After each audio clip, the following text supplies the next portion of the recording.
Sir, am I audible? You are audible. Good morning, one and everyone present here. On behalf of the PG Department of English, Bankura Christian College, I, Dept, undergraduate honors semester 6 student of the department, is here to welcome you all to the 10th day of the International Web Lecture Series hosted by the Department of English, Bankura Christian College. Warm greetings and welcome notes to the dignitaries, faculty members, research scholars, students, and one and everyone present on the virtual platforms, either the Google Meet forum or over YouTube.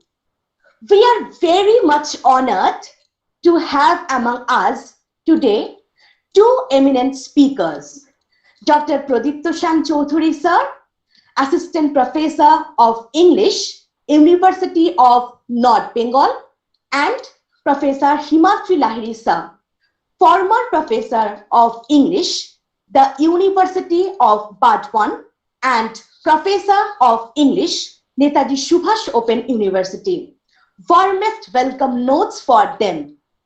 Before I request Dr. Pradipta Choudhury sir to go ahead with his deliberation in the first session, may I request Professor Ayon Mondal sir, Assistant Professor and Head of the Department of English, Bankura Christian College, to formally introduce Dr. Pradipta Choudhury sir. Over to you, sir. Thank you, Devopriya, for giving me the opportunity of introducing Pradipta Dr. Pradipta Choudhury. But before I begin my formal introduction, let me happily share that this is the birthday of the prestigious institution, Bankura Christian College, and the college turns 117 today. So a very happy birthday to our dear and beloved institution, Bankura Christian College. I have a pleasure now to introduce my elder brother, Pradipta, Dr. Pradipta Choudhury, who is an assistant professor of English at the University of North Bengal. Before joining the University of North Bengal, Dr. Choudhury served Raja Ram Mohan Roy College, Khanakul, as an assistant professor. Dr. Choudhury worked his doctoral thesis on third world feminist issues in the novels of Bapsi Shidua under the supervision of Professor Himadri Lahiri, who is another esteemed speaker today. So this is going to be a grand day for all of us. Dr. Choudhury's areas of interests are South Asian studies and gender studies specifically. He has edited 2 anthologies, Rabindranath Revisited Essays on Tagore, and Insiders as Outsiders, Essays on Indian Widows and Widowhood. Dr. Choudhury published several articles on third world feminist issues and queer studies that have been published in various reputed national journals. Today, our very sweet, affectionate, endearing Pradipta will address the audience on a relatively new area of his present research on the different issues and concerns regarding the feminist press in India. Over to you, Dr. Pradipta Choudhury, Assistant Professor of English, University of North Bengal. Pradipta, please. Am I audible? You are audible, Pradipta. Wow. Pradipta, you are audible. Okay. Very good morning to all of you, and happy birthday to Bankura Christian College. Thanks, Ayon, for this very kind introduction, and I express my gratitude for giving me the scope to speak on feminist press in India, issues and concerns. Now, before going to the detailed discussion on feminist press in India, the first basic question that I would like to raise, that is, why feminist press and what is specifically feminist about it? Now, these two particular questions actually underscore the intricate and meaningful symbiosis between feminist publishing and that of activism, which complement each other, making the women speak out their lives to the world outside. Now, in this context, I would like to quote from Gloria Anzaldúa, who in Speaking in Tongues, a letter to third world women writers, expresses her anxiety that is perhaps common to all women who dream of articulating herself. She writes, I write to record what others erase when I speak, to rewrite the stories others have miswritten about me, about you. Women's suffrage aimed to the right to articulate. Articulation gives autonomy and enables the silenced voices contest the politics of misappropriation. A woman must write to connect her story with the world. This urge for connection with the world relates feminist publishing movement with the feminist struggle. So much so that Polly John and Andrea Chaseman writes, more than any other movement in history, feminism had been identified with publishing, which, according to them, was a political act as creative and diverse as the women's movement itself. But the symbiosis of the feminist movement and the feminist press movement was not that much easy. Why? Because the feminist enterprise of coming out to the world has been resisted by the regulatory forces of patriarchy that tends to promote the common misogynistic ideas like, can women write? What will they write about? Are those writings worthy enough to get printed? Or who will be the target readers? Now, these essential questions that were raised by patriarchy to resist the feminist zeal were perhaps taken up strategically by the feminist activists to initiate their movement. From the very time of inception, we find that feminist movements contested those institutionalized forces that tried to represent, or to be more specific, misrepresent the women and their roles in the society. The literary establishment is commonly run and controlled by the masculine ideology that relegate the female voices to the margins. This is a very common thing. And regarding this, Ritu Menon, one of the very famous feminist publisher in India, says to Rebecca Bowers that you will find in most of the publishing houses, the decision making is in the hands of the male. The publicity and the marketing and the PR is usually in the domain of women.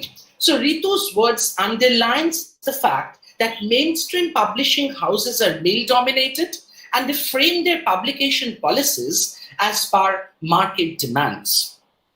On the contrary, we find that feminist publishing houses, they dare to defy this very market-centric ideology to build their own exclusive policies that engage to spur and spread feminist activism. But this rolling of the printing machine exclusively for the feminist consciousness was a real challenge to them. The early obstacles that tried to hinder the motion are still, we find that still they are present in newer forms and approaches. Therefore, we find that the number of feminist publishing houses, unfortunately, is significantly handful to contest the patriarchal dominations present in the publishing industry. Now, my discussion today will like to focus on the variations in the role played by women publishers here. Here, I would like to draw the attention to the feminist press run by and for the women, and the women also who are there in the mainstream publishing industry. Whereas the feminist press overtly worked for the women question and has the long-drawn history of the suffrage against the patriarchal dominations present in the publishing industry, women in the publishing industry, the mainstream publishing industry, have no such overt activist agenda that trigger and test the feminist movement. On the contrary, we find that they are playing very significant roles and they are quite successful in establishing the importance of the role of women in the industry which has a long-drawn masculine ideology in framing the production, marketing, and sales strategies. Now, before going to the discussion on the feminist press and their trajectory in India, it will better to go back to the very history, the feminist press movement history, which started with the establishment of the Women's Press Collective in the 1960s in US by the lesbian feminists like Judy Grahn and Carol Sige. Now, what happened? In 1969, Judy Grahn and Wendy Cadden carried with them the formers, that is Judy Grahn's play The Cell, to the San Francisco Mime Troupe for production. But what they got? But the troupe offered them, the San Francisco Mime Troupe offered them their old mimeograph machine to bring that play out with other articles on gay women's liberation.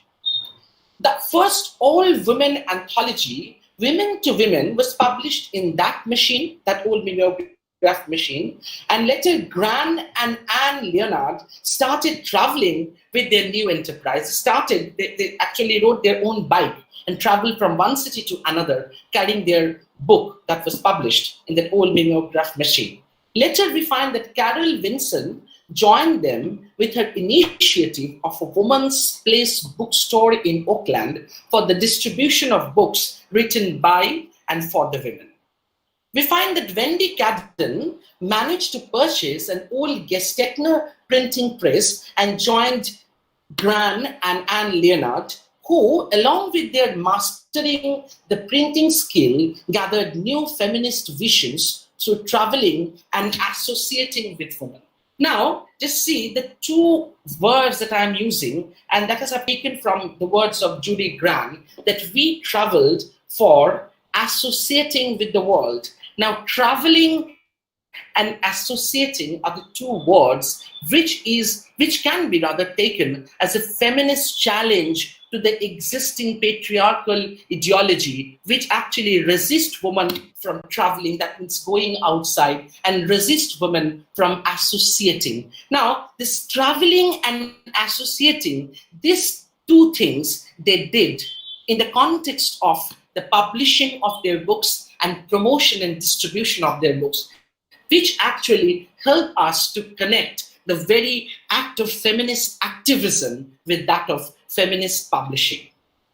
Now we find that they traveled and associated with women to get their books sold. Finally, the Women's Press Collective was born. And the first book that was published in WPC was the Psychoanalysis of Edward the Dyke in 1971. After that, the WPC had a very active life working for women's cause for the next few years, and we find that in 1977, it marched with Dinah Press of Baltimore and was vandalized after a month, and consequently, it stopped. The Women's Press Collective stopped, but its effect remained. The WPC, or the Women's Press Collective, brought that required mobility in the lives of some feminist activists, both physically and metaphorically, by making the women and their stories travel into the world outside. Actually, with the founding of WPC, a group of young feminist activists came onto the world of publishing to accelerate this mobility. Later we find that Gloria Anzaldo and Cherry Moraga, they opened a feminist publishing house where they published mostly the writings of the lesbian woman, that is Kitchen Table, that became very famous. Now, it started, and later the WPC was closed, but it ignited the zeal to open up more feminist publishing houses to carry on their activities, the feminist consciousness, feminist activism, and all this.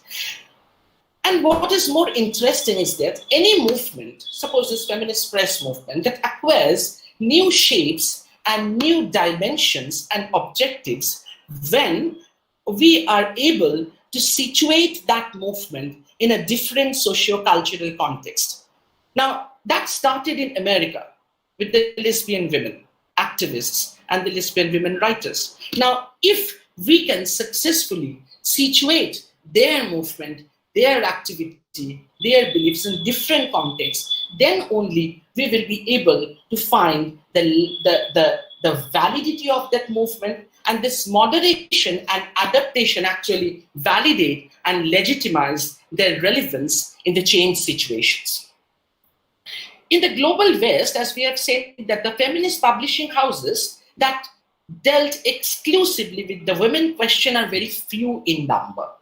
And the context of their activities are different because the socio-cultural and political context in the global West is quite different from that of the global East. There, the feminist activist movements have certain social supports in certain contexts.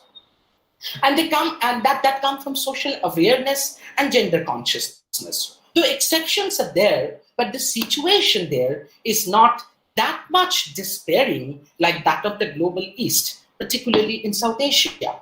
South Asia, as a geocultural conglomerate, contains various socio-cultural diversities. Its social structure underscores gendered hierarchy and gender-based discrimination. Women from different class, caste, and communities face oppressions that have deep-rooted and varied patriarchal ideological approvals. Therefore, South Asia can be a perfect site where feminist movement in general and that of activism in particular can be coordinated with the activities of the feminist publishing houses. Now, my discussion will primarily focus on the feminist publishing houses in India, their activities and targets, or in general, their trajectory, and how they can coordinate and collaborate with the feminist activism in the context of India. Now, although very few in number, the feminist publishing houses in India hold a very significant position in the feminist movement.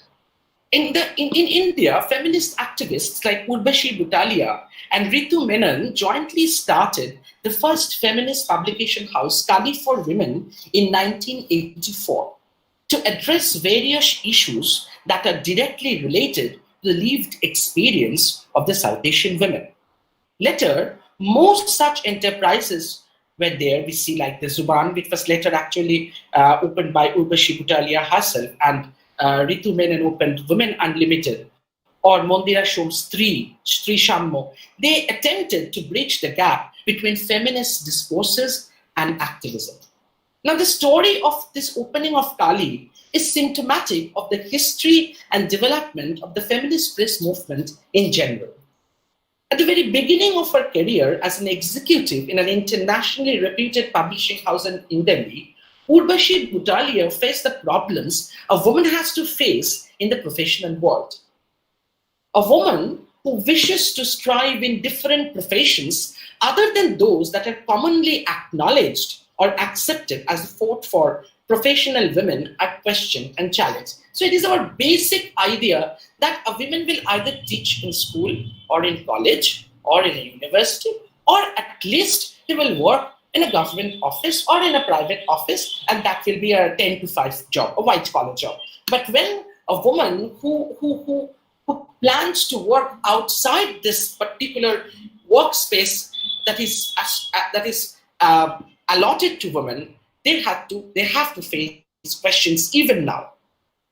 In her essay Oxygen, that is an essay by Urvashi Butalia, she writes that before joining that publishing house, she was asked whether she is going to be married within a year. Butalia's experience is not any exclusive experience that she only faced, but it is common to many women who face similar situations in the professional space, and consequently, they call for an alternative, preferably a gender-sensitive work culture and space. Now, the feminist publishing houses that started throughout the world in the 1960s focused on the formation of a feminist agency to give exposure to the women coming out of their domestic shells, along with sensitizing the need for a women-friendly workspace. Here, to be more specific, we see that the feminist publishing movement coordinates with the feminist activism on the social ground, because we have seen that in this.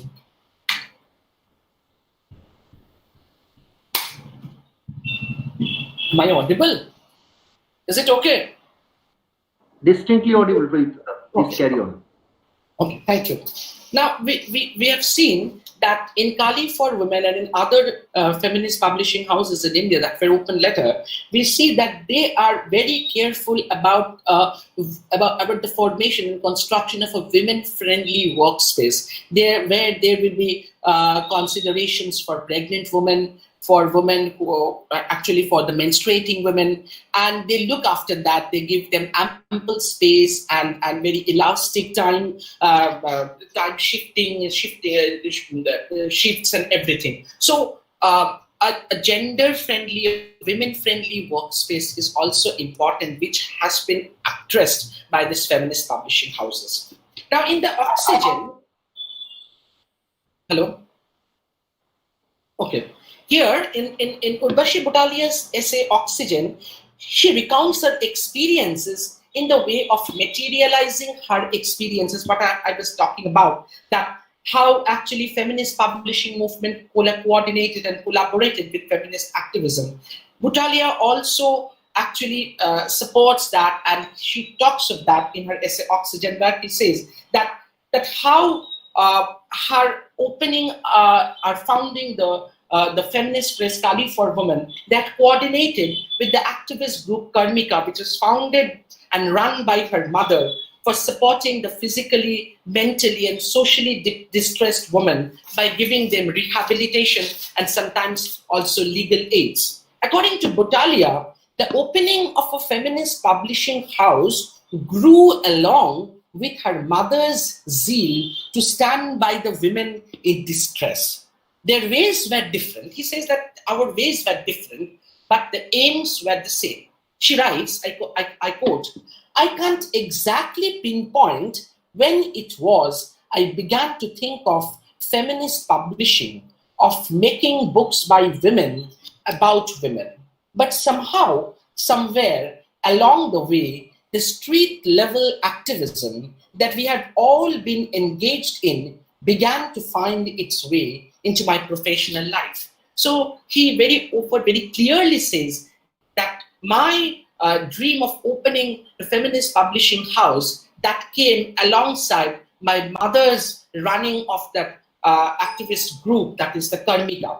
Therefore, Kali's story, we see that parallels that of the activities of Karmika and later another one, Stree Shanghas. Now, Stree Shanghas was a feminist activist group that organized street-level theaters and other campaigns on women's rights and equality. They used to organize open-air theaters against dowry systems and domestic violence and all. Butalia declares here that it was the women's movement that gave birth to us. And it was the movement, very important, it was the movement that sustained us. This is very important. And she points it out very clearly. Here we find that the interconnectedness between the two complement each other. And interestingly, the sense of origin and the outcome erases. So it is not important that what actually gave birth to other. Is it the feminist activism that gave birth to the feminist press movement, or the feminist press movement that gave birth to feminist activism? That is not important. The origin and the outcome, that erases. The hierarchy of the giving birth and coming out, that becomes less important. And the nodes of interconnections, these nodes of interconnections become the source of empowerment.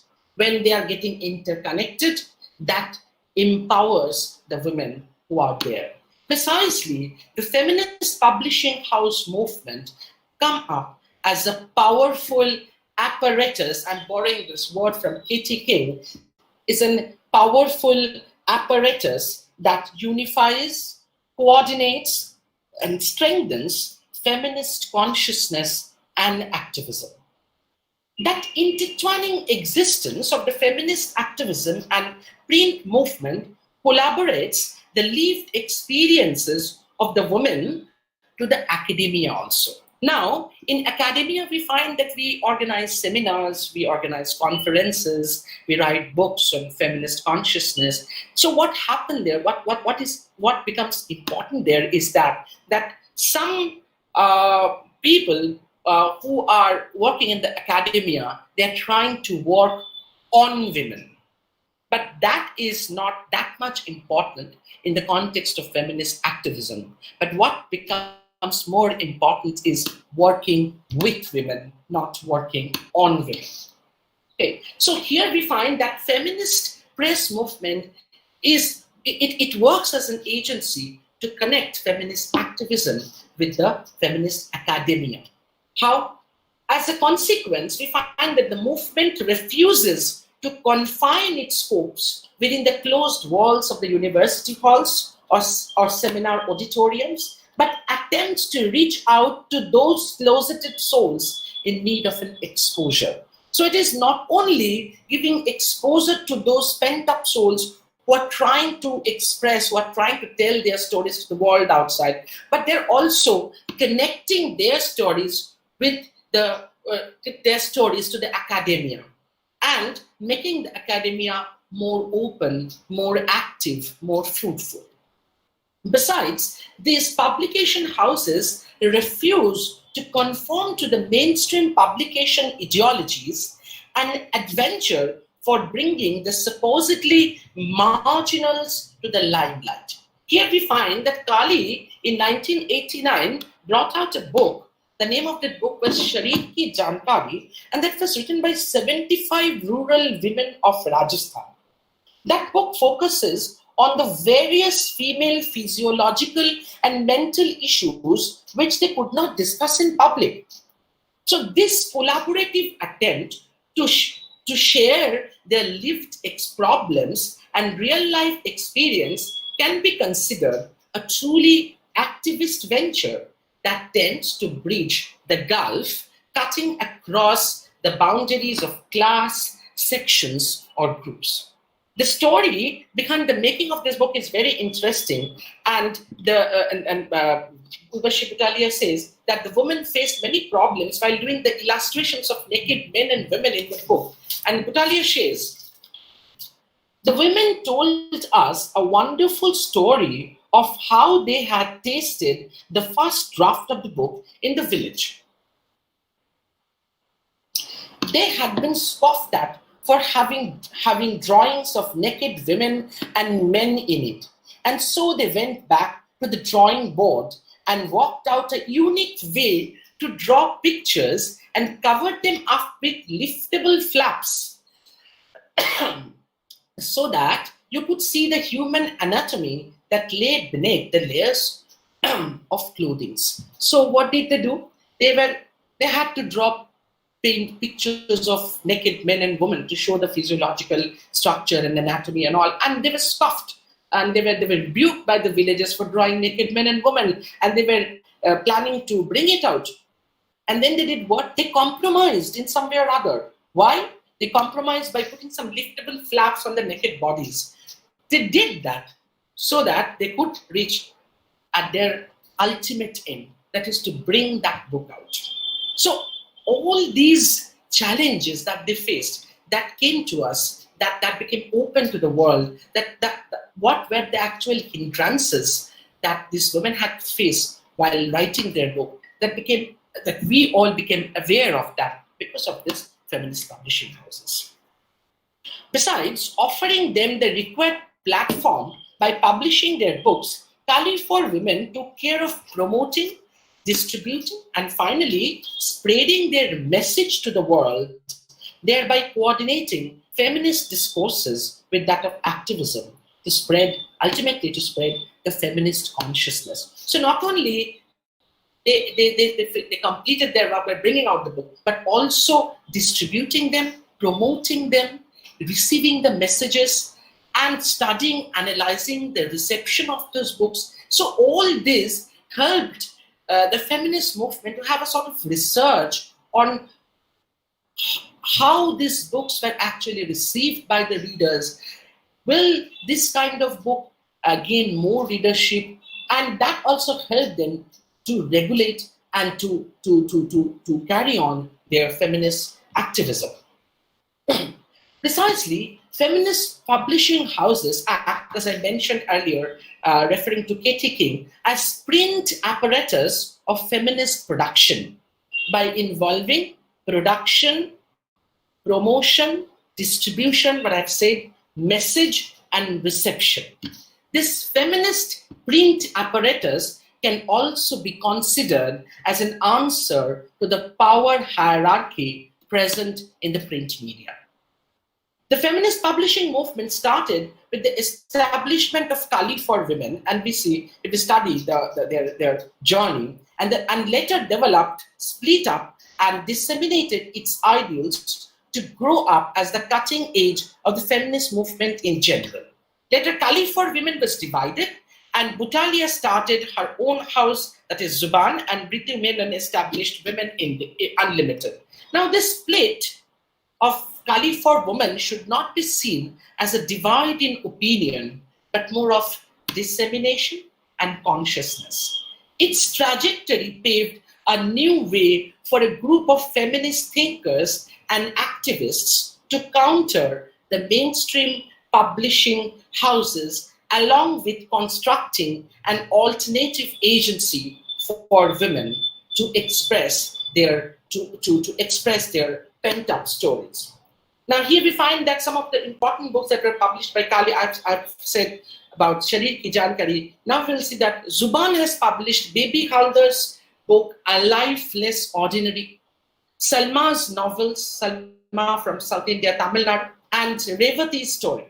Baby Haldar worked as a domestic help in Delhi and managed to escape from the tortures of her in-laws.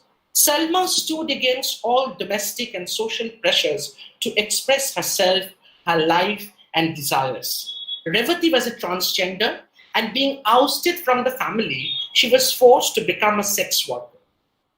Now, these feminist publishing houses opened up the world to them without thinking of monetary profit or getting enlisted in the bestseller lists.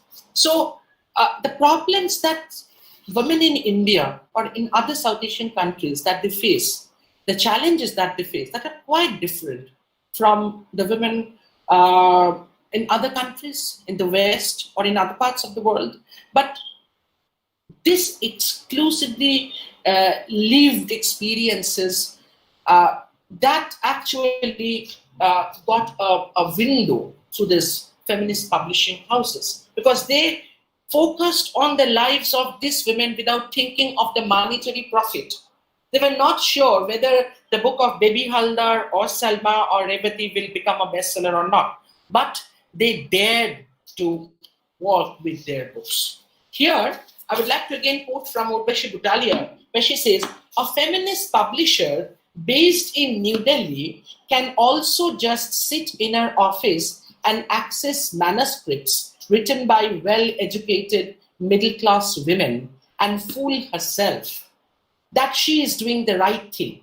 But for me, it was the Sharir Ki Jankari experience that showed me that books weren't only about those who knew themselves as writers. So what I said just now, Butalia is, actually this idea I've been taken from Butalia, that it is not that feminist publishing houses will work with women from the academia or women from the coming from the advantageous corner of the society, but they can also, they have the guts to dare to get those books published written by very common people or women coming from the lower rung of the society. They have the power and they have the guts to get their books published. Here, I'd like to give a very sweet example. That is, there is a South African feminist publishing house named Modjaji Books, and it has its tagline, "Making Rain for the South African Women Writers and Readers." Now, this particular tagline, what I felt, pertinently fits with the role and relevance of feminist publishing movement per se. Today, the number of feminist publishing houses are significantly less. Ritu Menon in an interview pointed out this fact and said, in the West, there are no feminist presses now. I mean, there are less than a handful.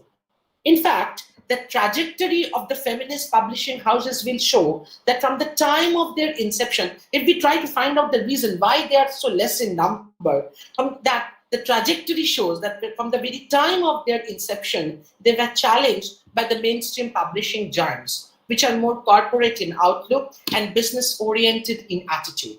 On the contrary, these feminist publishers were more keen on publishing those writings that are not considered potentially bestsellers, but those that speak for the women.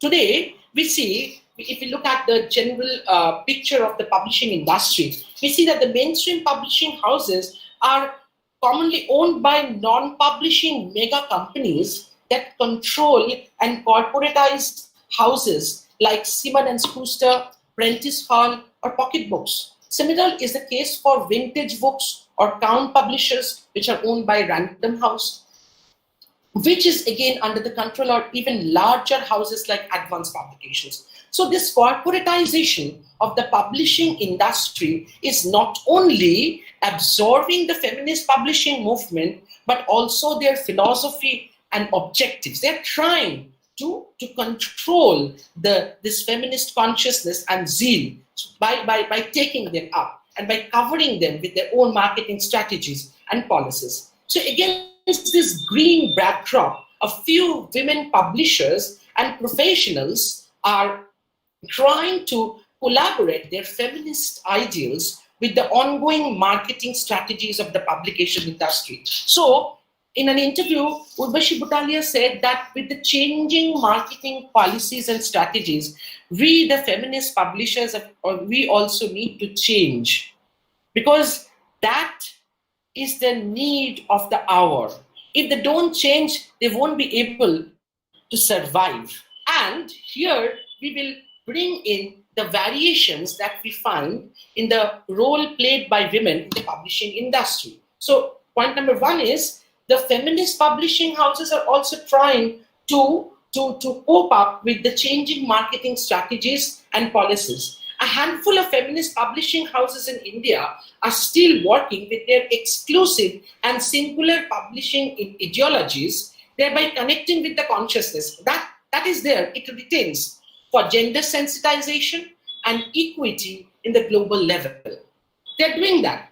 On the other side, we find some women holding plum roles as executive editors, business heads, and similar other important positions in the corporate publication industries. They're working in the corporate publication industries. These women challenge the given or accepted role of the woman in the press movement that started with WPC in the 1960s. So what Ritu Menon has pointed out, I've mentioned in the very beginning, that we have seen that in the publishing industry, it is the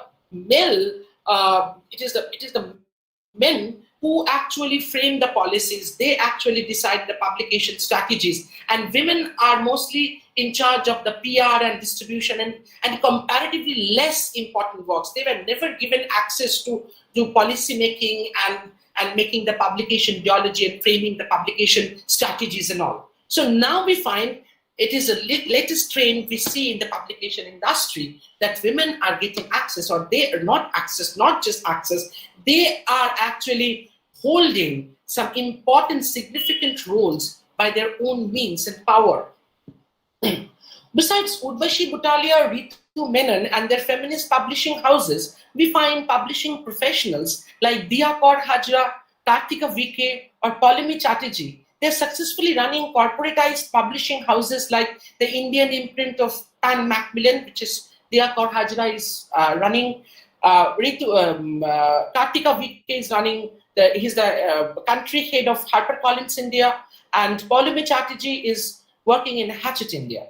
Sometimes these female professionals, we find that is a very interesting trend, are moving from the corporate sectors to build their own creative workspace where they can follow their dreams.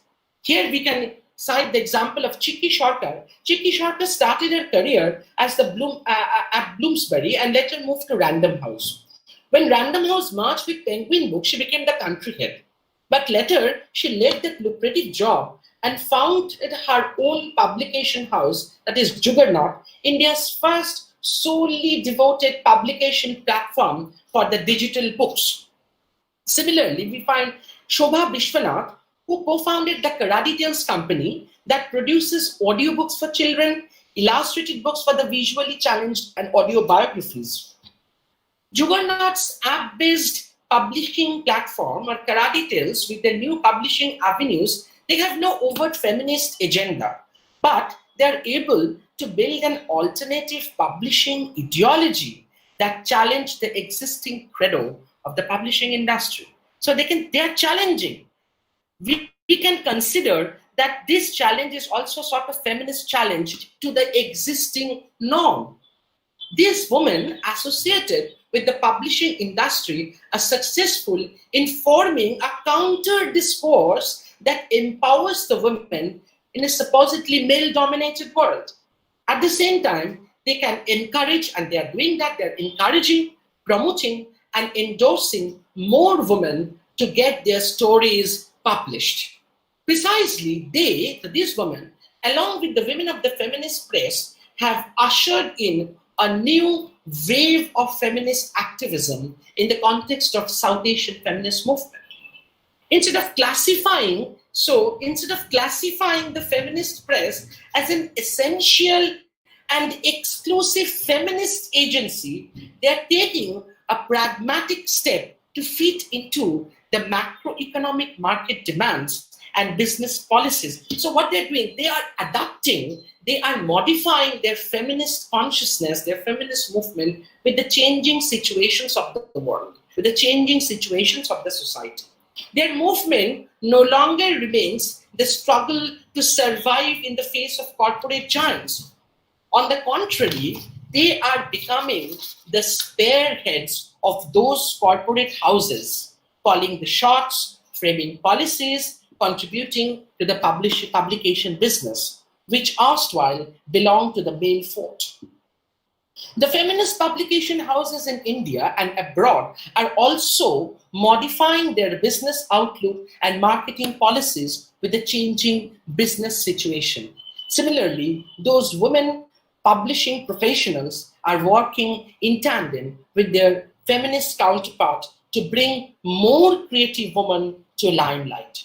Their ways may be different, just like at the beginning we pointed out, the objectives of the feminist press and that of feminist activism, they are apparently different, but ultimately they collaborate to give voice to the silenced. This collaboration only underlines their seriousness towards their objective.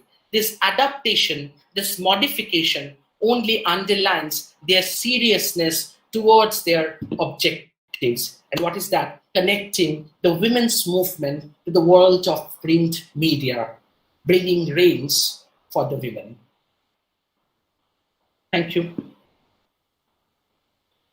I finished before time. Thank you so much, Dr. Pradiptoshan Chaudhary sir, for your illuminating lecture. Now I request Professor Arun Mondal sir, Assistant Professor and Head of the Department of English, Bankura Christian College, to conduct the interactive session. Sir, please. Thank you, Pradiptoda, for that wonderful treat, wonderful session with us. The floor is now open for questions, interactions, observations. I can find some questions posted. Yes. The first question, Pradiptoda, should I read the questions to you? Yes. Yeah, the first question is from Shomrat Sengupta. My question is, what are the ideological underpinnings of the titles the feminist presses publish other than women's issues? Like along with uh, Sri Mandira Sen also has Shammo as an imprint. I guess other feminist presses do publish books other than feminism or women's issues. That's his question. I think this is a very long question. It's a very big question. Can you type it out? So what is what It's exactly? there in the chat box, Prithuda. It's there. Also, Shamrata, are you there? Could you unmute yourself and put the question yourself? Yes, Shamrata, please. Okay, okay. Shamrat. Shamrata, could you unmute yourself? Okay, Shamrata, you can touch your mobile screen. You will find the audio button there itself. Okay, okay. Shamrat, I got a question. I guess other feminist presses to publish books other than feminism or women's issues. Exactly. Now, Shamrat, I would like to share one thing. When I was thinking of this particular issue, that is a feminist press, I tried to call up certain feminist publishers, and at one call, while I was calling them, I was talking to them, I was terribly rebuffed by one of them when I asked that I'm trying to work on feminist press, and she said that I'm not a feminist, and neither my publishing house is a feminist publishing house, so the matter ends here, and thank you. She left the conversation. So these things are there, and you have asked that I guess other feminist presses to publish books other than feminism or women's issues. That is very important. But I have also mentioned that at the beginning, something like that this feminist pressures were more keen on or more interested on publishing books for women and by women. But later they changed, and Urvashi Butalia in an interview said that we are trying to change our objectives, our aims with the changing situations of the publishing industry.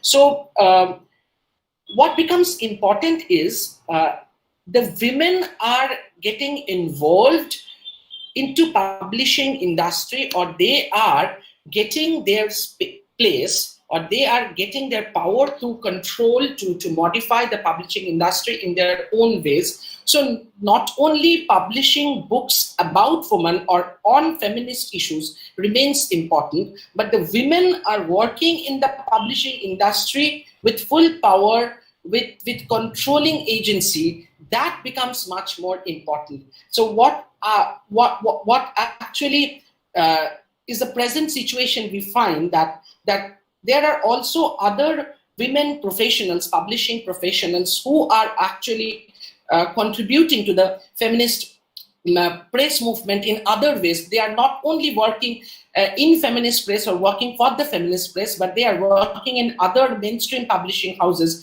from where they are also trying to form or trying to construct their own counter discourse against the mainstream publishing ideology by opening up new avenues for publication, just like Juggernaut, where we find that this publication platform is completely for the digital books, which I think, which I believe rather, that any mainstream big publishing house would dare to do, that they will only publish digital books, and that is not also possible for them.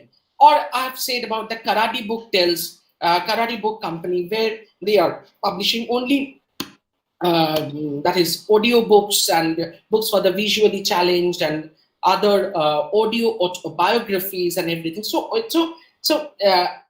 these women or this feminist if we consider these women in the publishing industry as a part of the feminist press movement, we see that they are also finding out new avenues or new ways to work in their own way, which ultimately or consequently challenge the norm that is existing in the publication industry. Thank you, Pradiptada. I think Shamradda is answered. Is there any other question? If there is any question or observation, you might unmute yourself and put your question or observation directly to Pradeep Dada. Yes. Yeah, I have a question from Krishna. Sharmila Rege pertinently highlights the issue of the problems of publication and circulation of the Dalit feminist autobiographies in writing caste, writing gender. What are your views regarding that in the current situation? Pradeep Dada, over to you. Which question on is this there? It's in the chat box. Towards the end, you will find the question, Pradeep Dada. Bidesh Roy. Before that, Krishna. Krishna Yeah. highlight the issue of the problems of publication and circulation of the Dalit feminist autobiographies in writing caste. Right? What are your views regarding that in the current situation? Exactly. So I was talking when we mentioned the books written by Baby Haldar or Salma or Revati, or even those writers who came, and this particular thing started many days before, many years before, with the publication of Sharir Ki Jankari, where we find that the women, if we like to call them Dalit women, they also get their chance of getting their books published. So I think the feminist publishing houses from the very beginning have addressed this particular issue. And they have done a very significant work for bringing out the books by the Dalit writers also. And for them, Dalit studies and Dalit literature and the discourse on Dalit studies, that came to limelight. And that became a part of the academia too. So what I can point out is that this particular feminist movement of the feminist press, they actually bridged the gap between the Dalit and the non-Dalit. So the academia meets the non-academia. The supposedly high is able to connect with the supposedly low, or the low, or who are termed as the lead, who are the silenced, marginalized, relegated to the side. They are also having the scope and platform to tell their stories. Thank you, Pradeep. I think that answers Videsh Roy's second question. Can you find the question there in the chat box? Feminist press, which actually aim to expose feminist agency, thereby taking feminist stance, would ever be able to be identified with mainstream publishing industry. Is there any effort made for the voicing of the feminist? So regarding the question of Dalit writer, I've said, so feminist press which principally aim to expose feminist agency, thereby taking feminist stance, would ever be able to be identified with mainstream. Do you really think that this identification is important? I don't think so. Could ever be able to be identified with mainstream publishing industry. So I have some reservations with this mainstream publishing industry. Because this mainstream publishing industry has always tried its best to spread its own ideology, its own strategies and everything. And the feminist press has always tried from its very inception to answer, to challenge, to question this ideology that has been spread by the mainstream publishing industry. They never wanted to identify with, but what they tried later is that they are trying to cope up, to modify their objectives and trying to cope up with the changing market situations. Because what it was in 1984 when they founded Kali for Women, that needs a change because time has changed, the global situation has changed, the business strategies has changed. There is an onslaught of this virtual world, the digital platform. So they need a change, but they are changing. Not only, this change is not for compromise, but this change is to cope up with the changing situation. and that is important for survival. Don't take it as a compromise. Compromise is something different.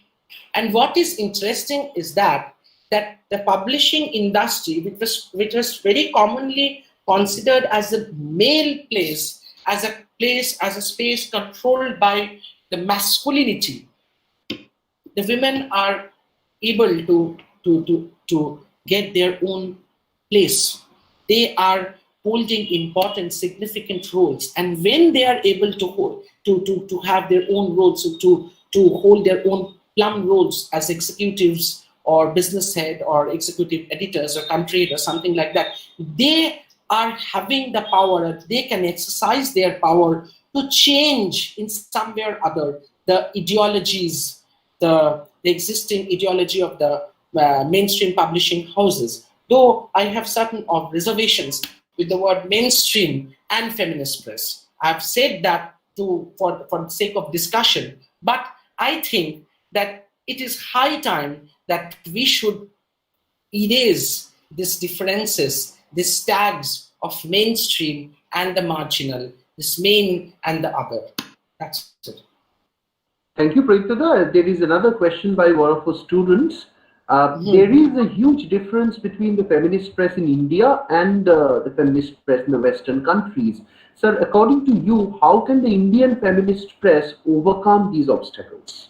So, what is the who asked this? Shagorika? Shagorika, yes. Wow, my question is that there is a huge difference between the feminist press in India and feminist press in Western countries. So, according to you, how can the Indian feminist press overcome their obstacles? No, there are obstacles are everywhere. In the West, in the global West, the feminist, actually there are no feminist publishing houses, or are very handful, as Ritu Menon has said. They have their own problems. Their problems are quite different from that of ours. The feminist movement and the feminist publication houses in India face different problems, and the nature of the problem, the source of the problem are different. The background, the cultural background, the social backgrounds are different. So comparison is not that we shouldn't compare that. But how can the Indian feminist press overcome these obstacles? So I have said that the obstacles, they are trying to overcome the obstacles with adaptations, with modifications of their business outlook, with their sales promotion, their publication strategies and everything.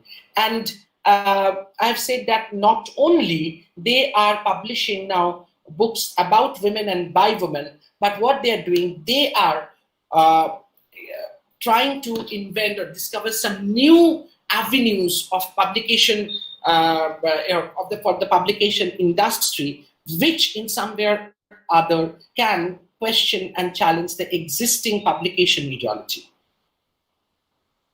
Thank you, Pradipta. There is another question by Oyon Chakraborty. If you can find it in the chat box, we can find the intersection in Indian feminism. So how we call it I cannot get this question on. Yes. Oyon, if you could reframe your question and post it again, it would be better. Otherwise, okay, if there isn't any other question, is there any other question? Okay. Now, therefore, may I request, of course, thanking Pradipta, may I request my colleague in the department, Shobhan Bandopadhyay, to, yes, Shobhan, are you there? Over to you.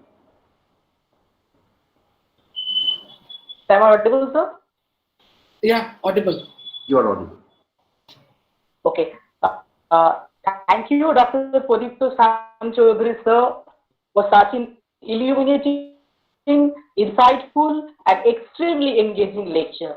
We acknowledge with due respect your support and solidarity with our initiative to help the students and the researchers. As well, in accepting our invitation and delivering such a wonderful lecture that makes us think and motivate us to learn further. So thank you, sir. Thank you very much. Now we will proceed to the second session of the day. So now may I request Thank you. Depopriya, Thank you. our To the student, whole team to of the formally department. begin Thank the you, Karisada. session. Thank you so much. So over to you. Thank you, sir. I once again welcome our second speaker in today's session, Professor Himadri Lahiri, sir, former professor of English, the University of Pardwan, and professor of English, Netaji Subhash Open University. May I request Dr. Narugopal Mukherjee, sir, reader of the Department of English, Bankura Christian College, to formally introduce Professor Himadri Lahiri, sir. Over to you, sir.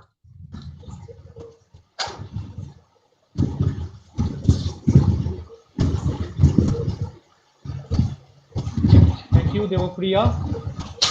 Thank you for giving me this rare opportunity of introducing a man of the stature of Professor Lahiri.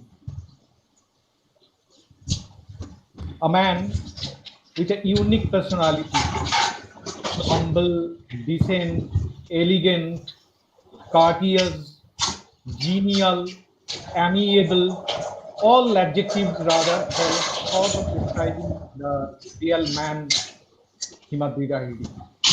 Professor Himadri Lahiri is currently professor in English at the School of Humanities, Netaji Subhash Open University.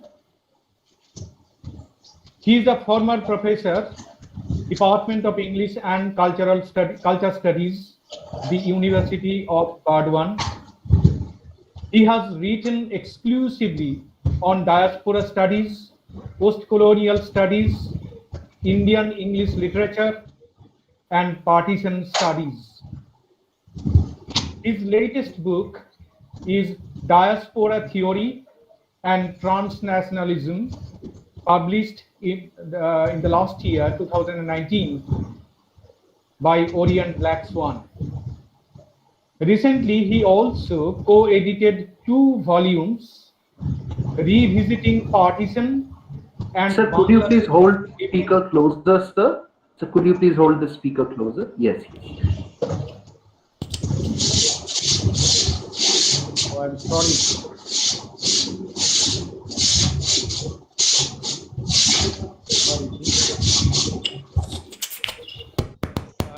Is it okay now? It's okay now, sir. Okay. Okay, so since you could not follow me properly, may I repeat what I said just now? Professor Himadri Lahiri, currently Professor of English at the School of Humanities, Netaji Subhash Open University, Kolkata. He is a former professor, Department of English and Culture Studies, the University of Burdwan. He has written exclusively on diaspora studies, post-colonial studies, Indian English literature, and partisan studies. His latest book is Diaspora Theory and Transnationalism, published by Orient Black Swan in 2019. Recently, he also co-edited 2 volumes, Revisiting Partition and Bangladesh Liberation War, Contemporary Perspectives, published by Akhand Publication 2020. Very recently it was published. No. Yeah, very recently it was published. Another, Contemporary Indian English Poetry and Drama, published by Cambridge Scholars in 2019. He writes book reviews for newspapers, academic journals, and as I said in the very beginning, he is known for his amiable, genial, courteous, elegant, decent, humble nature.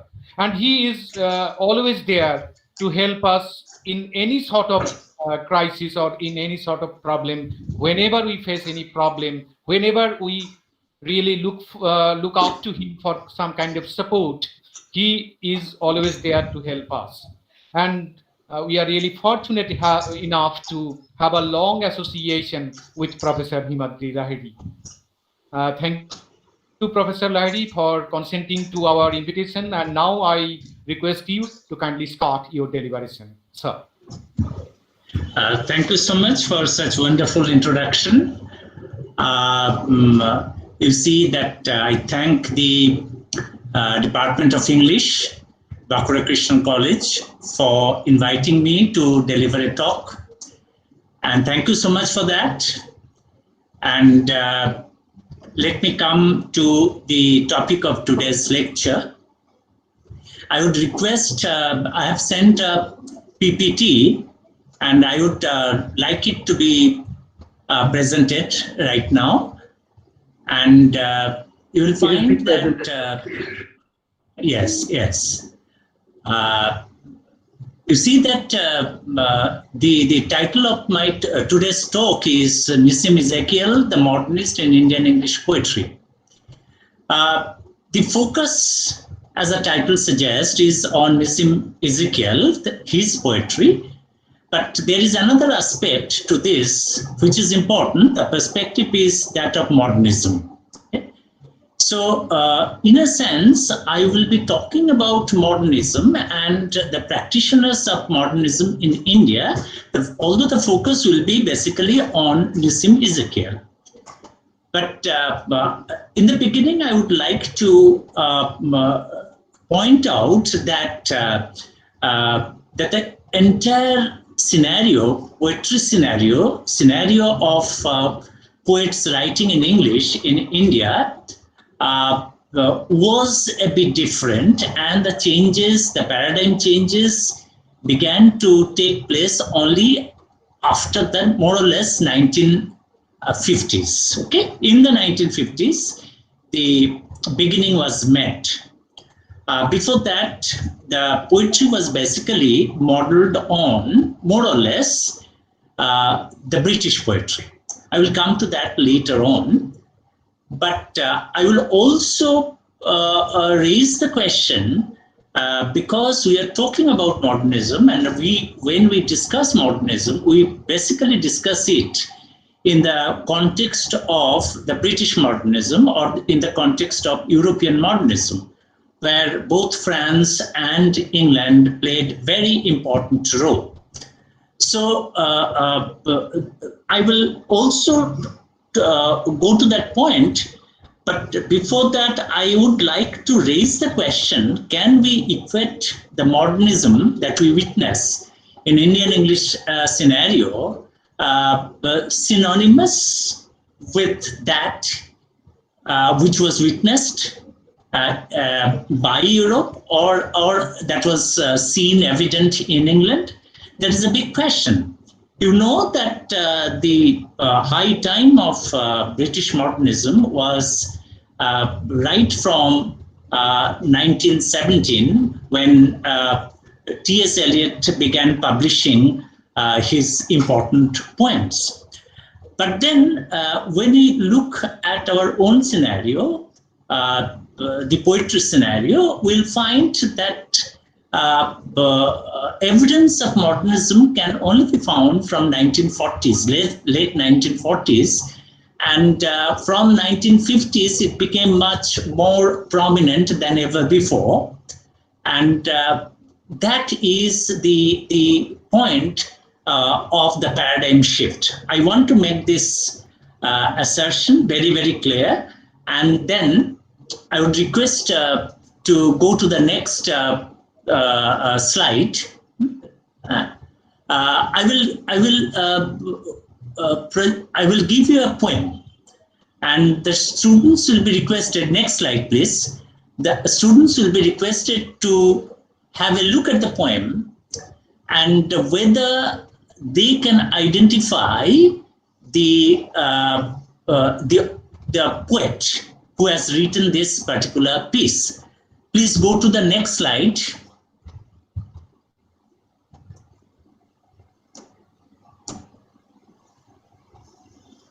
please go to the next slide. Am I audible? You are audible, sir. Please request. Obinavo, next slide, please. So you will find a very interesting poem here. That let us see the poem, but then let me. I think there is some problem over there. But then when you look at the poem, you will find that this is a poem very interestingly on an aspect of surrealism. The poem itself is an expression of surrealism. It speaks of, right, thank you. It speaks of surrealism. And if you read the poem, you will find that the poem actually uses the term surrealism. Next slide, please.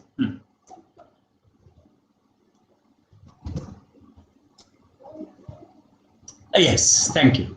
So you see, the poem begins like this. One dreamed and saw a gland, Hamlet, drink at the moment, capture immortality. A committee of hormones on the Aegean's bank composed the Iliad and the Odyssey. A thyroid meditating almost nude under the bow tree saw the eternal light, and rising from its mighty solitude spoke of the will and eightfold path all right. Next slide. If you see this particular slide, you will find the words like gland, the words like hormone, the words like thyroid is being used, which are medical terms, medical words, biological terms. And you see, someone writing this is certain to be, we believe, someone who belongs to the modernist scenario. A poet writing about something, a gland writing Hamlet, or a committee of hormones, which is basically very much involved in composing the Iliad and the Odyssey. Or you see somebody, a thyroid, talking about sitting under the bow tree, the peepal tree, and Buddha-like is in search of knowledge. This is something both from the point of subject matter and from the point of the perspective it seems to be very, very modernist. Next slide, please. And when you think of this, I will request you to think about who the poet is and what was the time he was writing, what is his particular kind of tradition, tradition of writing poem that he follows. Next slide, please. So there are some issues with the PPT. It's taking time, that's why, sir. Okay. It has come down, yeah. Previous slide. Earlier slide, please. Yes. And the poem continues, a brain by a disordered stomach, driven, thundered through Europe, conquered, ruled, and fell from St. Helena, went perhaps to heaven, thus wagged on the surreal world until a scientist played with atoms and blew out the universe before God had time to shout. So this is the poem, and this poem seems to be talking about subject matter which is very relevant to us, war and violence. And you see, all these are being written by some hormone or something like that, some hormone or brain or thyroid. So this kind of style is something that can only be written by a modernist poet. This is written by somebody who is in India, who is Indian, and who had not written in terms of modernism. My point, next slide please, you will find that this is written by no other person by Sri Aurobindo Ghosh, and the title of the poem is A Dream of Surreal Science. The element of modernism was very much present, is very much present in this particular poem. But we cannot say that Aurobindo is someone who can be grouped under the title of modernism. So that is a problem, and how to deal with this problem. We are sure that although Aurobindo wrote a poem like this, it was an exception. Aurobindo didn't write many poems like this. Okay, this is something which is an exception, which is something that goes against his basic thrust of basic impulse. So it will be an exception. And when we think of the modern poetry in India, modern Indian English poetry, next slide please, you will find that Sri Aurobindo's tradition is not taken into account. In fact, all the poets who talk about modernism or who write in the modernist tradition is actually somebody,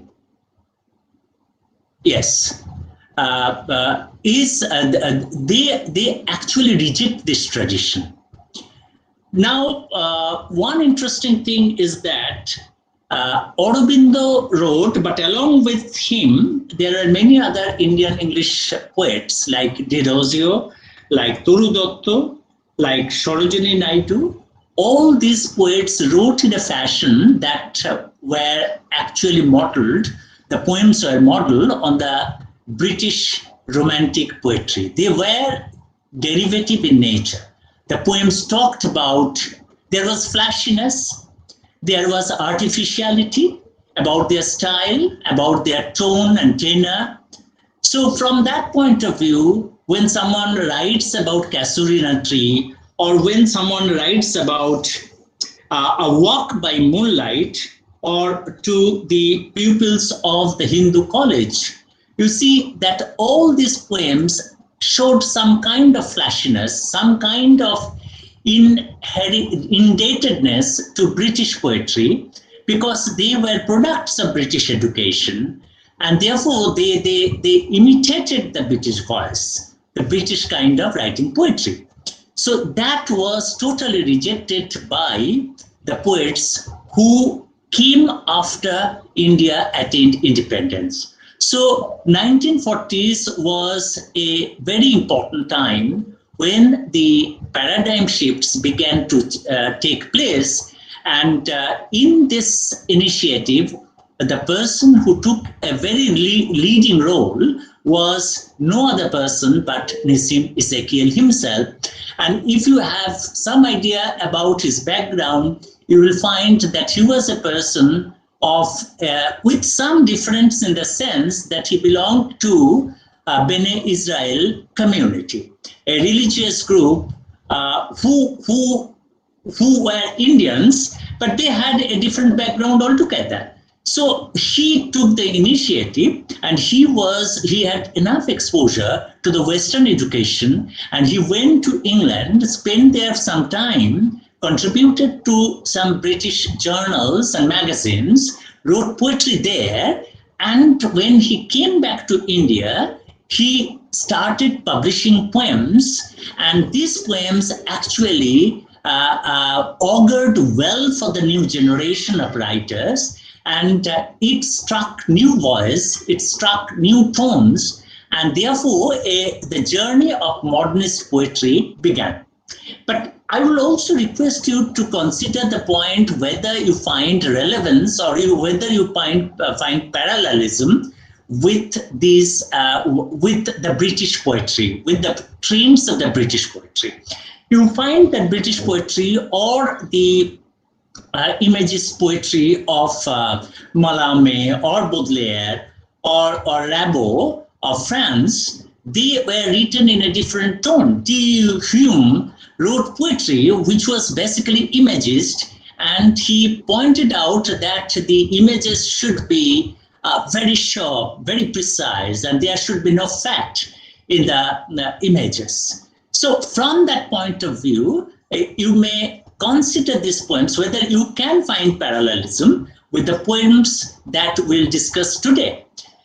This is a poem that is in front of you. This is a part of the poem, not the whole poem.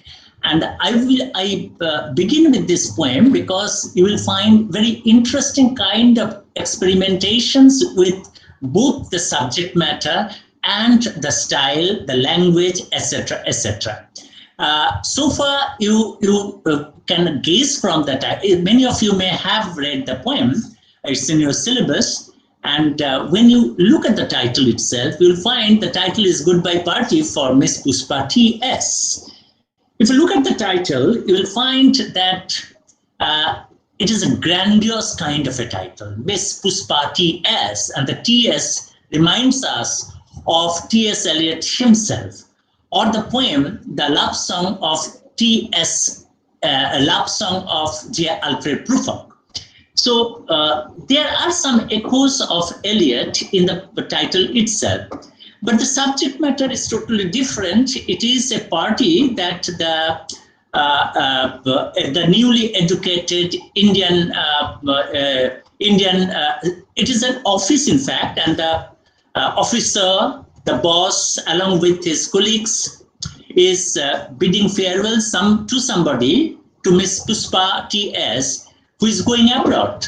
And the subject matter is something which is trifle, which has not been dealt with by earlier poets. So from that point of view, you see, it is a totally new kind of title, a new kind of theme, new kind of a subject matter dealt with by Nissim Ezekiel. And you will also find the way the poem is presented, the style, the way the address is being made, you'll find that it comes back from the romantic environment to the very, very real environment of day-to-day life.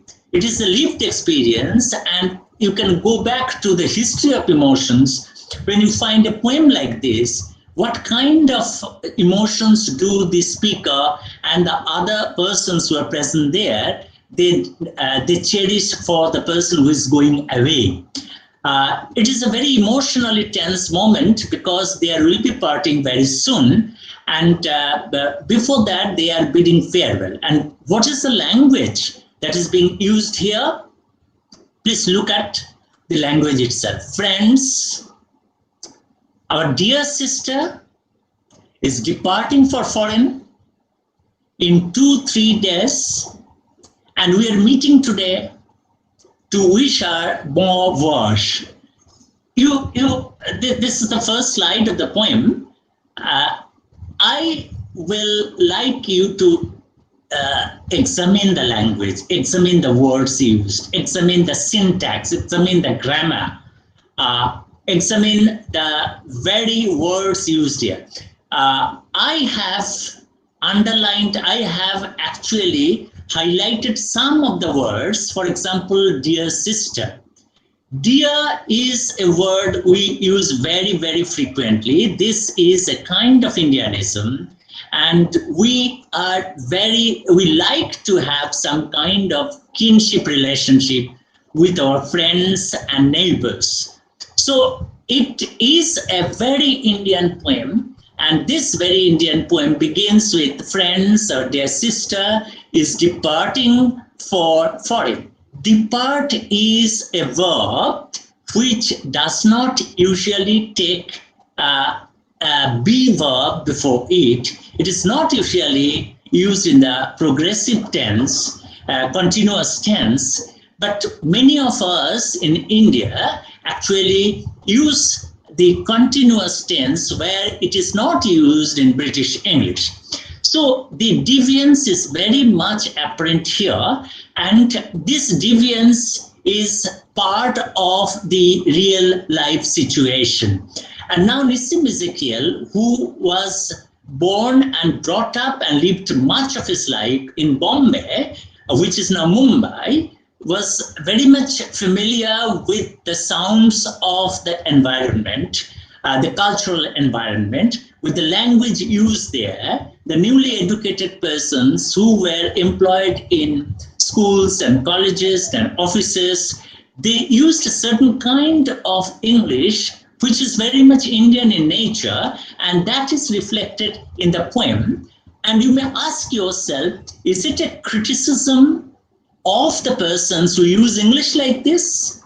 Or does the poet have some kind of sympathy with such a person or persons who speak in the language?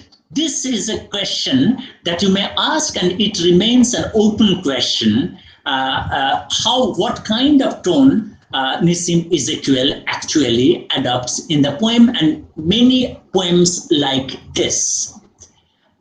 Next slide, please.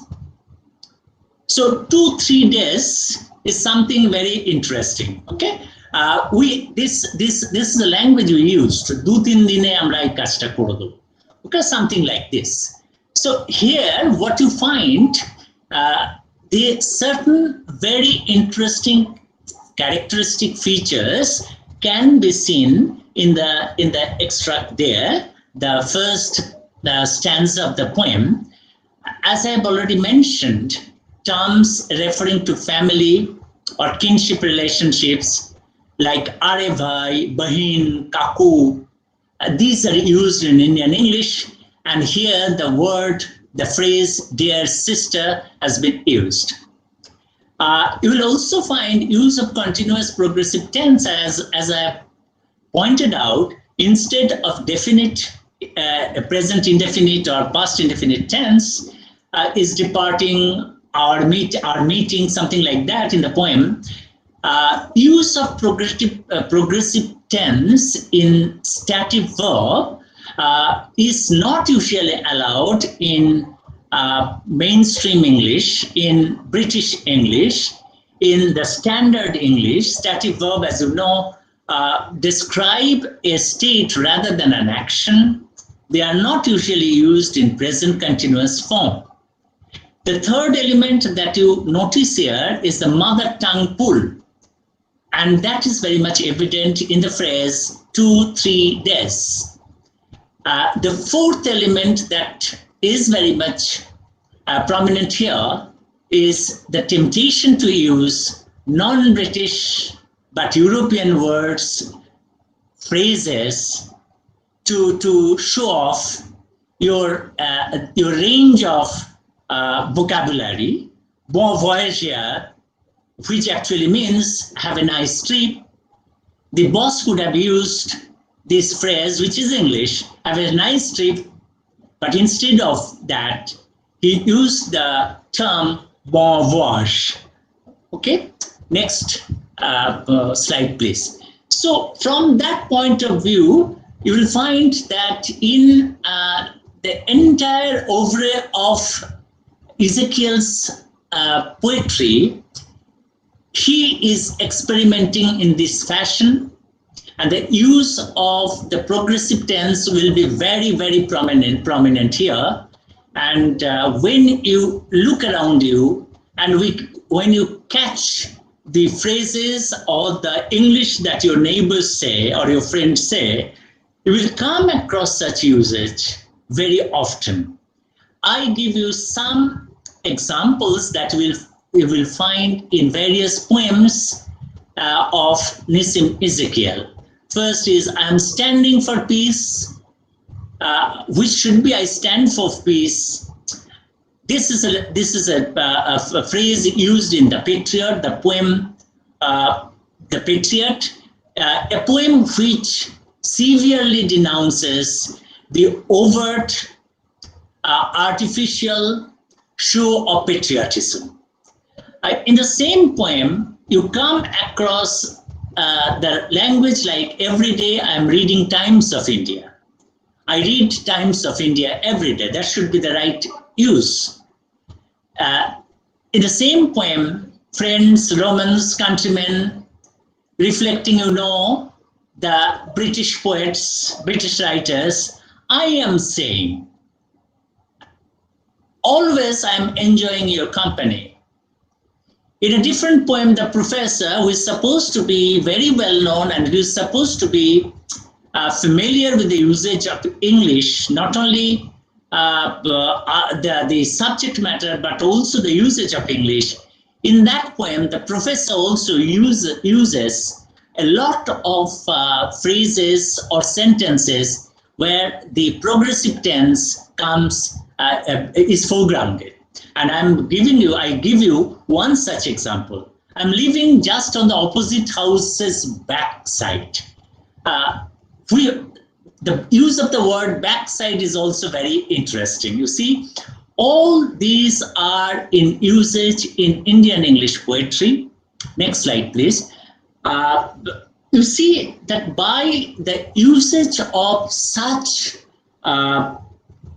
English, Nissim Ezekiel wants to strike a discordant note, not only with the British tradition, but also with the Indian English tradition as followed in Indian English poets, by Indian English poets who wrote in mellifluous language, who spoke about trees and flowers, who spoke about love, and who spoke about all these things in a language that is an echo of the British poets Shelley, Keats, or Byron, or Wordsworth. Now that was something that needed a break. And Ezekiel it was who for the first time introduced linguistic experimentation, along with experimentation with the theme and the subject matter. You will very easily find that the subject matter is basically metropolitan. And here he strikes a chord with the British or the European modernism, because modernism as practiced in Britain or in Europe were basically metropolitan in nature. They spoke of the metropolitan experiences. Nissim Ezekiel uses his Bombay background, and he portrays the sordid reality of Bombay, which is now Mumbai. Okay, so the sordid reality of Mumbai is brought out in his poems. So from the thematic perspective, Ezekiel brings about a revolutionary change in Indian English poetry. That is why he is often called the father of the modern Indian English poetry. Now, I will like to quote from Arvind Krishna Mehrotra, who actually in his, he had some anthologies, and in one of the anthologies, he talked about this particular episode. And mark the incident here. He says, he quotes from Noel Stock's Life of Ezra Pound, which was published in 1970. And I quote from the text. During the second half of 1913, and mark the time, it was the incipient time of modernism in England. During the second half of 1913, at the home in London of the Bengali poetess Sarojini Naidu, and you know that Sarojini Naidu was sent to England for some time, and he met many British intellectuals there and many poets there, and Pound was one of the poets, and he was very well-known, he was a very well-known face in the British social circle, and therefore you see in one of such meetings there, in his own house, you see, Pound met an American widow, Mrs. Mary Fenollosa. After reading Pound's Contemporanea and possibly other poems, Mrs. Fenollosa decided that he was the one to whom she could entrust the literary remains of a late husband, Ernest Fenollosa. This is a very important point that Mehrotra points out. This is a point which could have changed the Indian English poetry scenario, but unfortunately, it did not change, and this is what Mehrotra wants to point out. And please mark the time. It was 1913. It was a high time of British modernism. And it was the time when the modernist spirit was very much there in Europe. You see that the French poets are being read like anything. You know, the Baudelaire was a very familiar figure. The figure of the wanderer was actually in vogue, and the intellectuals quoted from Mallarmé, quoted from Baudelaire, and in such a kind of environment, you see, Sarojini Naidu is one of the foremost poets of the colonial period. She failed to take the chance of that the meeting actually suggested. Next slide, please. Because this meeting will produce one of the prominent poems that Pound actually wrote. And what was the poem?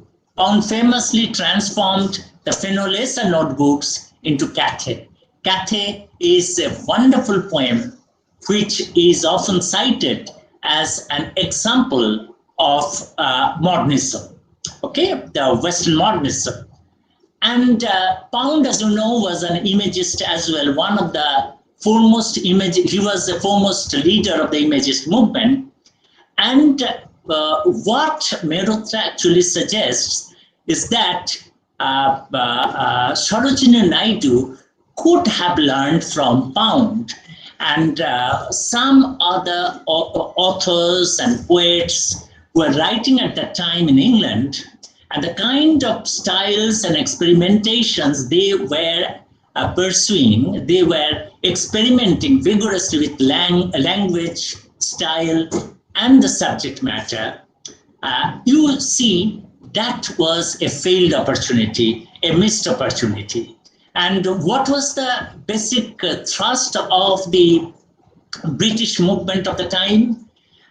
Here is a quotation from the poem earlier mentioned, Contemporanea. Like a skein of loose thread blown across a wall, she walks by the railing of a path in Kensington Garden. If you look at the quotation, you will find the background is the Metropolitan Center, the Kensington Gardens. And the railing is obviously suggestive of the particular place, particular space, which is the focus of the poem.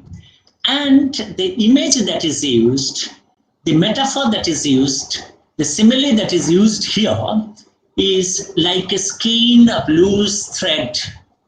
A loose thread is hardly used before this kind of poetry, okay? And this loosely thread is blown against a wall. So from that kind of image, which is fundamentally imagist in style, imagist in spirit, one could have picked up certain signs of what is going to happen. But next slide, please. But that did not happen. So from that point of view, it was a missed opportunity. As Mehrotra spoke, it was the opportunity missed. And he says, unfortunately, Mrs. Naidu never looked beyond the social fringes of modernism. You see, modernism had its social aspects. There were constant meetings in London in the houses of different persons, writers, and therefore the social fringe was very important, where Sarojini Naidu frequented. Okay, but she missed the opportunity, and whereas the new movement would have benefited her work, she, undistracted by it, continued to write as before, as though nothing had changed. Okay, so what could have happened in the 1910s, the decade, the second decade of the first decade, okay, so the second decade and the third decade, did not happen in Indian English poetry. We had to wait for 3 or 4 more decades until the arrival of Ezekiel, that modernism really started in Indian English scenario. So this is a point, I think, which is important and which is pointed out by Mehrotra. Mehrotra also felt that very, very radically he feels that earlier poets, Indian English poets, like Dirozio, Torudat, Aurobindo Ghosh, and Sarojini Naidu, they were useless for the later poets. Later poets didn't learn anything from them. The tradition they followed was of no use to them, no use for post-independence poets, who therefore had to make their pacts elsewhere. I want to differ with Mehrotra a bit here. I have found flashes of modernism in earlier poetry, but they were very slight moments, and those moments were not important. One of the moments I have just pointed out in the poem that I have already mentioned earlier, the poem with which I actually opened my lecture. In that poem, you will find the flashes of modernism, the surrealistic movement that you could have found in the earlier poetry. Similarly, you see in poems of Dirozio also, I have sometimes found echoes of modernism. For example, there was some amount of reflexivity, self-reflexivity in a poem like A Walk by Moonlight, or some other poems as well. So, but these were isolated moments. These were the moments which could not be concentrated, which could not actually concentrate to form a new moment, explosive moment, where Indian English poetry could have begun with the modernist trends. We had to wait for quite some time in order to witness the modernist movements in Indian English poetry.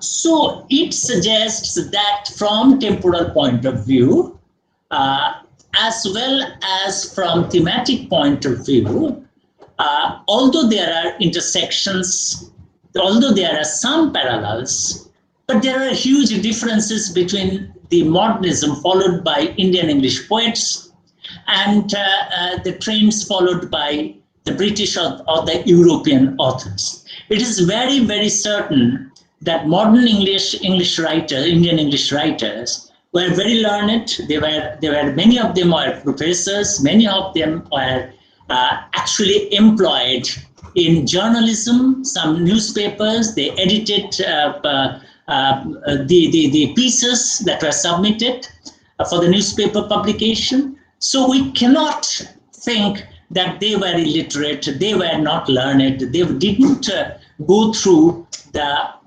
British literature or the French, they were ignorant about the French poetry. We cannot make any statement like that, but you see that we had to wait for some time because the period of germination took some time, and this germination actually widens, it keeps apart the Indian poetry from British poetry by about 3 or 4 or 5 decades. So from temporal point of view, the modernity or modernism in Indian English poetry had a different perspective. From thematic perspective, as I have already suggested, although metropolitan scene was very prominent, but the subject matter, as we find in the Ezekiel's poem, the Goodbye poem, the theme too, and the language, the words used there were totally different. They were fragmentary. They used some kind of English that invites derision, even derision. The learned people the learned readers might even mock the use, but that kind of effect Ezekiel and some of his colleagues wanted to create during the period. I will also point out that during the period in the late 1940s and in the early 1950s, this was a period which was appropriate for the birth of the new kind of poetry, and poetry was sought to be taken to the public spaces. For example, in magazines, for example, in journals, for example, in a journal like Illustrated Weekly, poetry was being published. So in the 1940s, the trend began, and it continued. And Ezekiel had the good fortune of being employed as one of the assistant editors of Illustrated Weekly of India, where he edited the poems of many poets like Dom Morris, for example, or G. Parthasarathi, for example. Many such poems who were coming into prominence at that time, they were being published in the Illustrated Weekly of India, which sought a new kind of poetry, which rejected the earlier kind of poetry, which was based on mellifluousness, which was based on meritoriousness, which was based on a derivative romanticism. That kind of poetry was being rejected. A new kind of poetry was Ezekiel took a leading role in the training of all these young writers, because he was publishing and he was editing them and he was providing advice to these new writers about how to write poetry. So it was a real period when Indian English poetry witnessed the emergence of a new kind of poetry, which we call modernist poetry, which by the furthest stretch of imagination is not like the poetry, the British poetry. It may have its own traces of influences, but it was not overtly determined by the trends of British poetry. It was determined by the modern Indian scenario, language, the use of language, which was very much Babu English, which was English which was deviant, and it felt that the English spoken on the road, on the streets, is very much acceptable. The English spoken at offices by the Babus was very much acceptable. So from that point of view, a new beginning was made. Next slide, please. My point is that Mehrotra very categorically points out that since the beginning cannot be met by inheriting the Indian tradition of writing English poetry, because they were that was a tradition steeped in derivative tradition, derivative romanticism, and therefore the poets had to make a pact elsewhere. And this elsewhere may be British modernism, but it was limited in its use. Mehrotra does not say that. This is my point. These authors, these poets looked at British model, but they made the British spirit, they transformed the British spirit into what we may call the Indian spirit. So they looked elsewhere, but there was some transformation of the same spirit, the transformation of the spirit into an Indian one, as we have already seen. Next slide, please. Now, I would link it up with what modernism is, because if I get some time, I will go to some texts, some of Ezekiel texts, you see. But then let me have some idea about what the modernism, how modernism can be defined from our point of view right now, from the point of view, from our vantage point. I'm quoting from Peter Brooker, and the details are given here. Modernism is then to be seen in terms of overlapping, crisscrossing, and labile networks. This model complicates our understanding of causality and diachrony because it consists that the history of modernity and thus modernism should be seen as geographically uneven. Very important point. That modernism all over the world cannot be seen in the same way. The modernism was uneven, geographically speaking.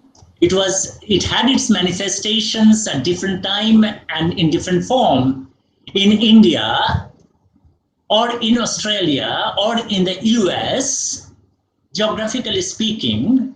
So it was uneven, and originally, as we all know, the two very important points that modernism talked about, one was causality, cause and effect kind of link, that was done away with, and diachrony, the kind of link between the past and the present. The historicity was disrupted. These were the two very important points that modernism in England and in Europe actually developed.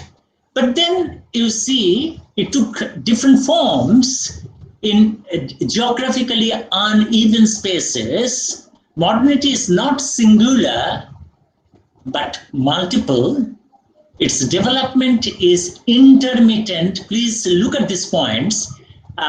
It was not continuous. There were points, temporal points, where it couldn't be seen. It was not evident. After some 10 years or 20 years, it was evident. So it was not a continuous process, not smoothly progressing, and it takes diverse forms depending on time and place and on very different agent-specific interventions in particular socio-cultural circumstances. This is the point that I want to emphasize, that it had every form of modernism and even modernity from which modernism flowed. You see, it had specificity, okay? In India, modernity came with the advent of the British, but it took a long time for modernism to be evident, to be manifested. The manifestation of modernism came quite later. So it has, like all other modernism, it has its specific socio-cultural interventions. Socio-cultural circumstances generated Indian modernism. So from that point of view, Indian modernism is unique and it cannot be equated with the British modernism. Next slide, please.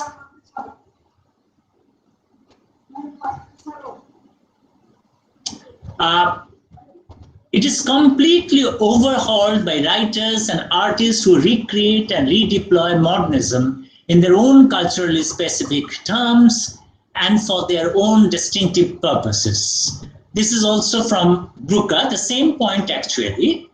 So these points, my dear students, please keep in mind. Next slide, please. Keep in mind, this is very, very important. Now, you see, this is a quotation from Supriya Chaudhary, who makes the point very, very clearly in an article in the same book. And the article is has a title, Modernism in India. And please look at the title, Modernisms, look at the word modernisms, which means that modernisms is not singular in India, it is also plural in India. What did she say? Modernity as a social and intellectual process and modernization as its means are associated with the influence in India of Europe and Enlightenment rationality from the 18th century onwards. Modernism as an aesthetic is far more limited in period and scope. So she wants to differentiate modernity and modernism. Modernism, as she makes the point, appears in a limited period in India. The influence of modernity embraced a larger period. And this modernism, when we look at when we apply this, or when you look at modernism as evident in Indian English poetry, we will find that it came quite late, as I have already made abundantly clear. Next slide, please. The basic point of Indian English modernism is that it is secular and it is international. The practitioners come from different backgrounds.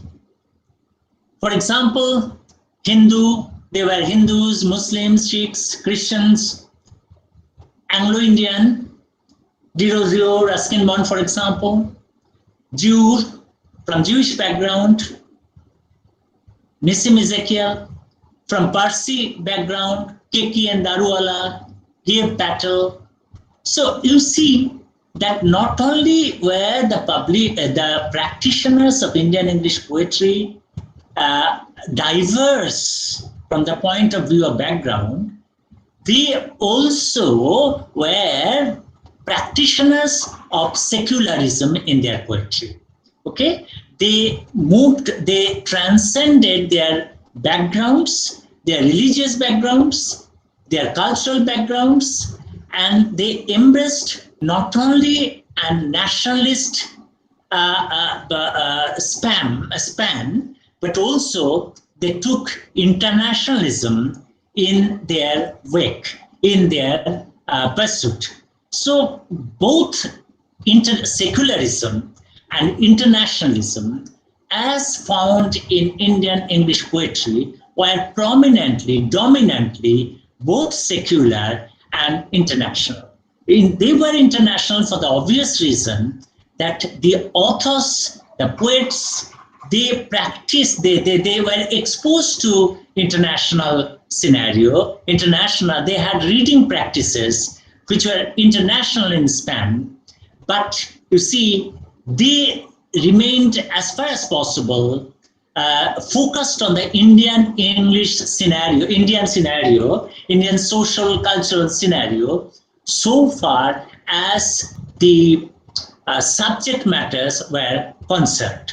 Next slide, please. But you will also find that there are some other very important characteristics of Indian modernists, Indian English poets who practice modernism.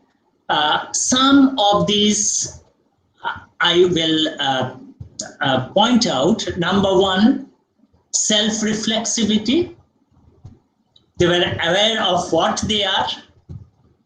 They can keep distance and see themselves very, very critically. There was not much self-pity in them. They could analyze and accept the situation and articulate the situation.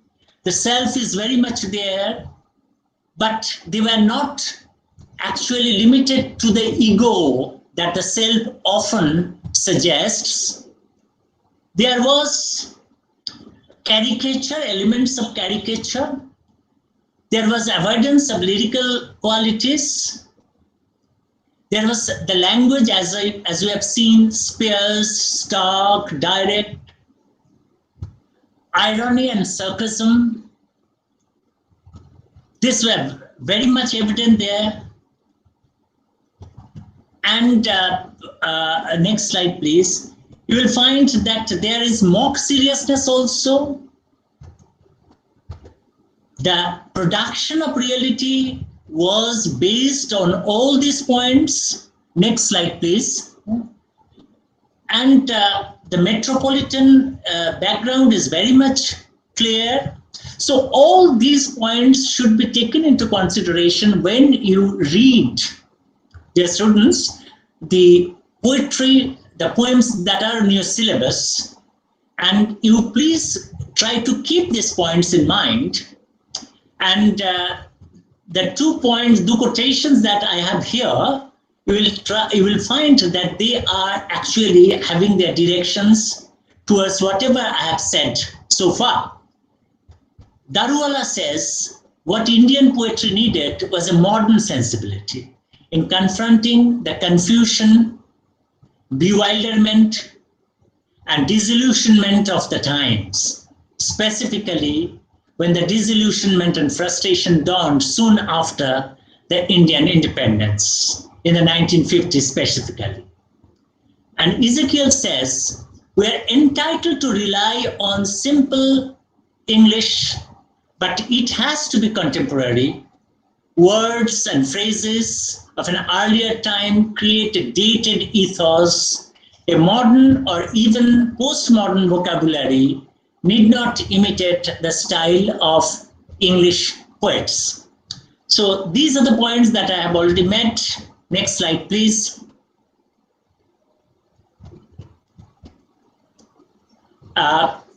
Ezekiel further says it had to be very special kind of English, not old-fashioned and dead, but also not ultra-modern and sparkling either. The characters had to speak functional, idiomatic, and non-dated English. And next he says, so I hear a person talking in a certain way, I catch the idiom, his attitudes in a poem. Should this be interpreted as a lack of respect, a colonial snobbishness? I take the risk. So he says when he writes the professor or goodbye or Miss Pushpa TS, you see, he takes the risk. The readers might think that he is snobbish. He feels that the Indians can't speak English and therefore he's writing the poem. So he takes the risk. This risk taking also reflects the actual kind of poetry, actual kind of language that is used in day-to-day life. Next slide, please. In India, realism never loses its purpose, and modernism can never be experienced simply as a formalist alternative. It is tied in with the terror and the violence that is here made the property of the modern self.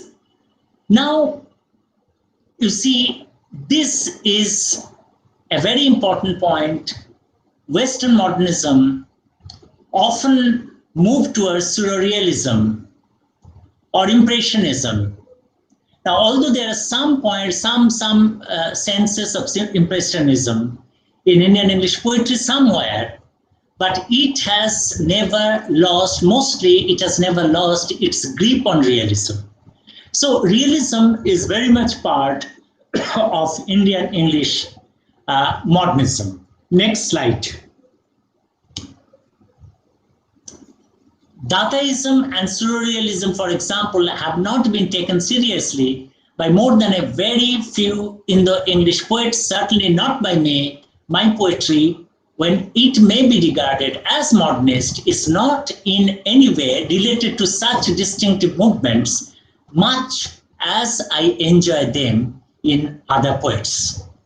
I will finish my presentation with with reading from the professor, and you will find how realistic it is, both from the point of view of theme, lived reality, and the linguistic use. I will not be able to read the entire poem, but I will read it as far as possible. Just listen to the poems being read. The title of the poem is The Professor. The Professor. And immediately you have some grand illusion of what he might say about the professor. What does he say instead? This professor is a retired professor. Remember me? This is how the poem opens. Okay? So conversational tone. Remember me? I am Professor Shet. We are very fond of using the honorific professor. When somebody actually cuts off this honorific from my name, I will be very, very angry. So you see, this is a lived reality, and therefore what happens, the professor says, it is a kind of monologue. He says, remember me? He's meeting a student, a former student. I am Professor Shet. Once I taught you geography. Now I am retired, though my health is good. So retirement with health is equated. Though my health is good, my wife died some years back. So what might be the subject matter of a professor who is retired, and what kind of things that he may talk about? Not about Shakespeare, not about Shelley, not about what new book has come in the market. Okay, nothing actually connected with the academic world. So what does he talk about? About his family, about his environment. He talks about his family. My wife died some years back. By God's grace, all my children are well settled in life. That is the ambition of all middle class people. One is sales manager, one is bank manager, both have cars. So the time when it was written, having a car was a sign of having some prestige. Today, that is so much true. But look back at the 1970s and 1980s, you will find having a car was a very important possession. Both have cars. Others are doing well, though not so well. Every family must have black sheep. Sarola and Tarola are married. Their husbands are very nice guys. You won't believe that I have 11 grandchildren. How many issues you have? 3? That's good. These are days of family planning. I'm not against. We have to change with times. Whole world is changing. In India also, we are keeping up. And then follows a very interesting line. Our progress is progressing. Old values are going, new values are coming. Everything is happening with leaps and bounds. So you see, the speaker is very favorite with the usage of idioms. I'm going out rarely, now and then. Only this is price of old age. But my health is okay. Usual aches and pains, no diabetes, no blood pressure, no heart attack. This is because of sound habits in youth. How is your health keeping? Nicely? I'm happy for that. This year I'm 69 and hope to score century. You were so thin like stick. Now you are man of weight and consequence. This phrase is taken as can be used physically. That is good job. If you are coming again this side by chance, visit please my humble residence also. I am living just on opposite houses backside. So this is how the poem is written. I have read the entire poem, and you can find how reality has a very strong grip on the poem, how he never deviates, and the subjects of the monologue, the areas that he talks about are also very much relevant today, and the kind of language is used is something very, very interesting, about which I have talked. I don't want to go on. I want to stop here, and if you have questions, I will take those questions. Thank you very much. Thank you so much, Professor Himadri Lahiri sir, for such an interesting, thought-provoking presentation. May I now request Professor Ayon Mondal sir, Assistant Professor and Head of the Department of English, Bankura Christian College, to conduct the interactive session. Over to you, sir. Thank you so much, Professor Lahiri, my teacher, for such an illuminating session. It was really wonderful to have you among us in the first place, and then such an organized and methodically structured paper on Nesivizical. So the floor is now open for questions, observations, and interactions. You can directly unmute and put the questions to Sir, or you can post your questions in the chat box. I find that some questions are already posted. Sir, can I read those questions to you? That will be better. Thank you, sir. Thank you. The first question comes from Krish. Sorry.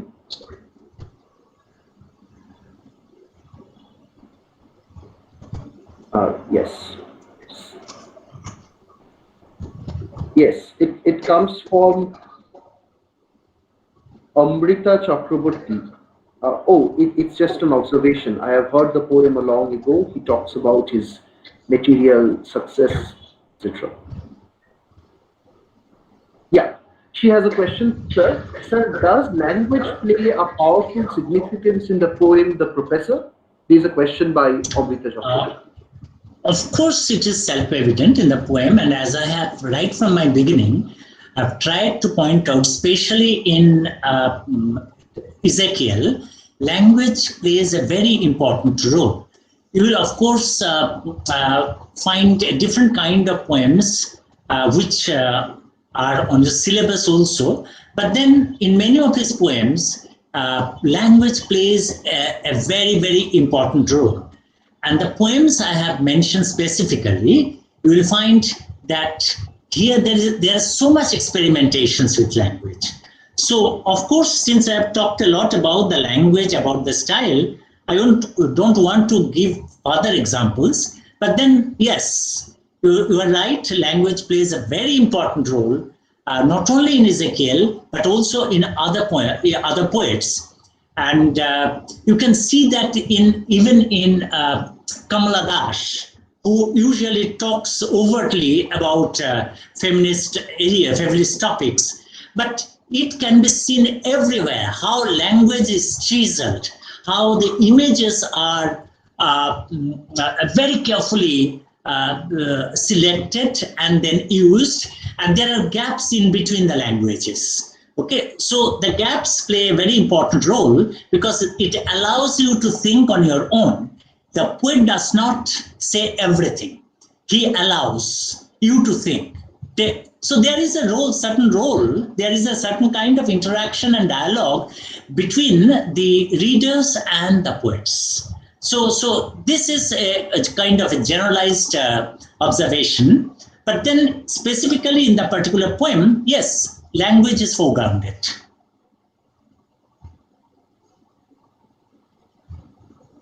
Thank you, sir. There is a question by Shudipto Banerjee. Why there is a deliberate attempt in the poem The Professor where the subject has been shifted to the professor material and health issues?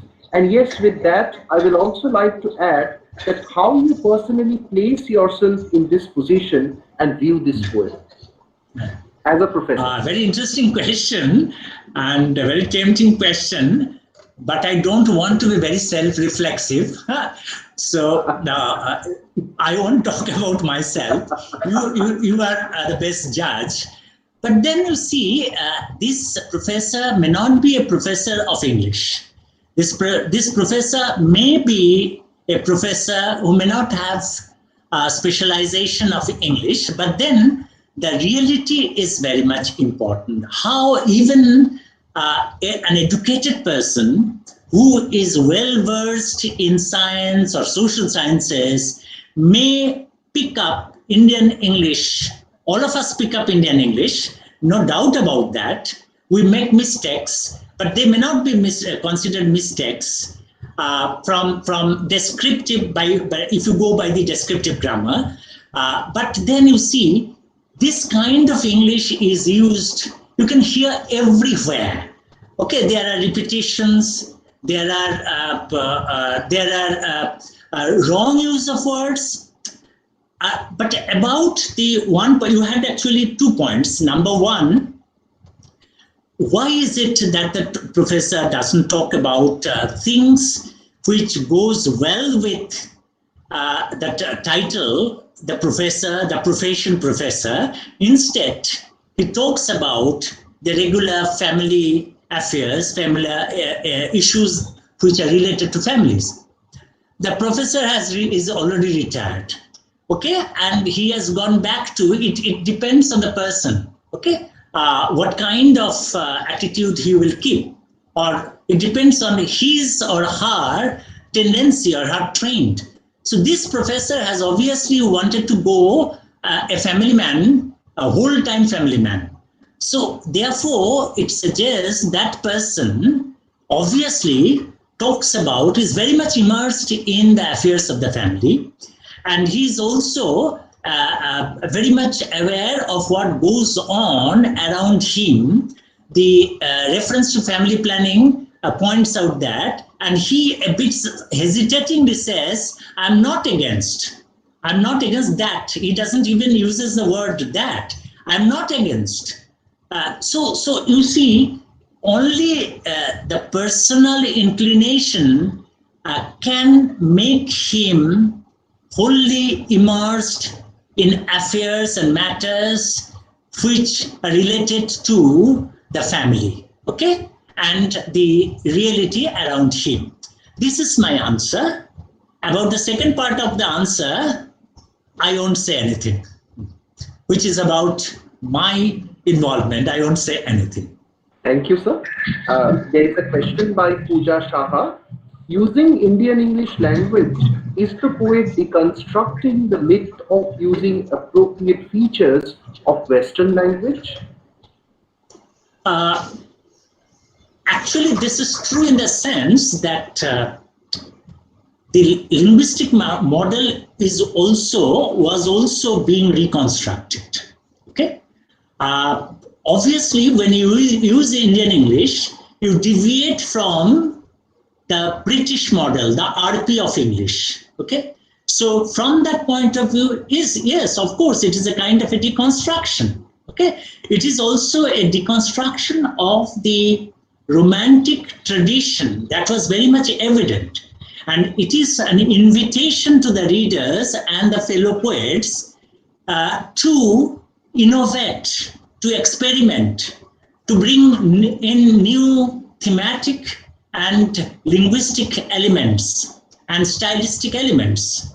So of course, it's a kind of deconstruction and reconstruction of Indian English. No doubt about that. The model is being changed, altered. That was very important for that time, in the 1940s and the 1950s. Thank you, sir. There is a question by Paramita Pal.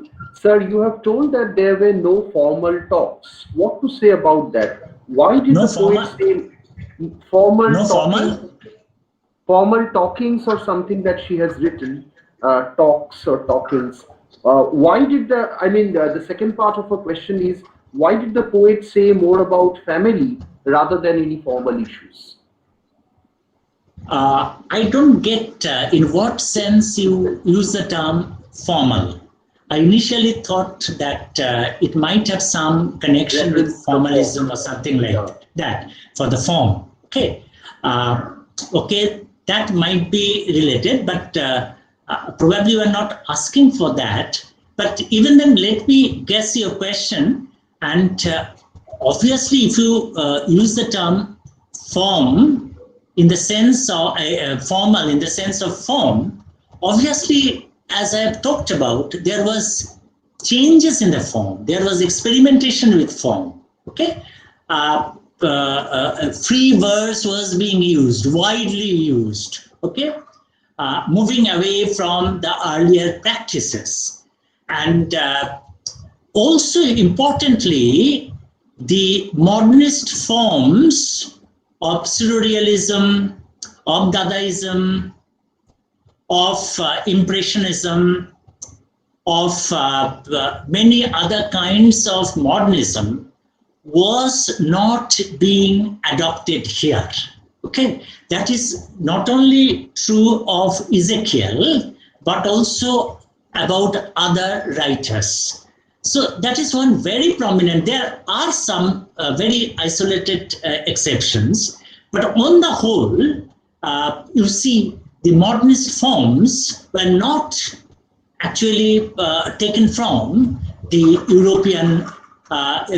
European scenario, from the British models. Okay, think of T.S. Eliot. That kind of how the Westland was written. Okay, what kind of intertextuality you will find there. Okay, but that kind of formal structure was not seen here in the poems. Okay, although you will often hear some echoes, especially echoes from Eliot's poems like the love song of Alfred Prufrock. Okay, you will find echoes like let us go then, you and I, when the evening is spread out like a patient etherized upon a table.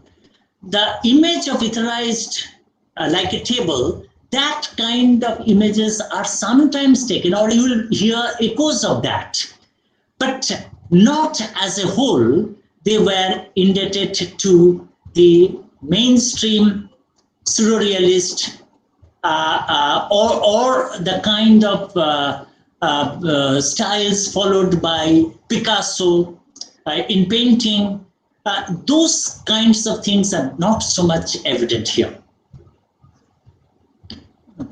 Thank you, sir. And there is one last question.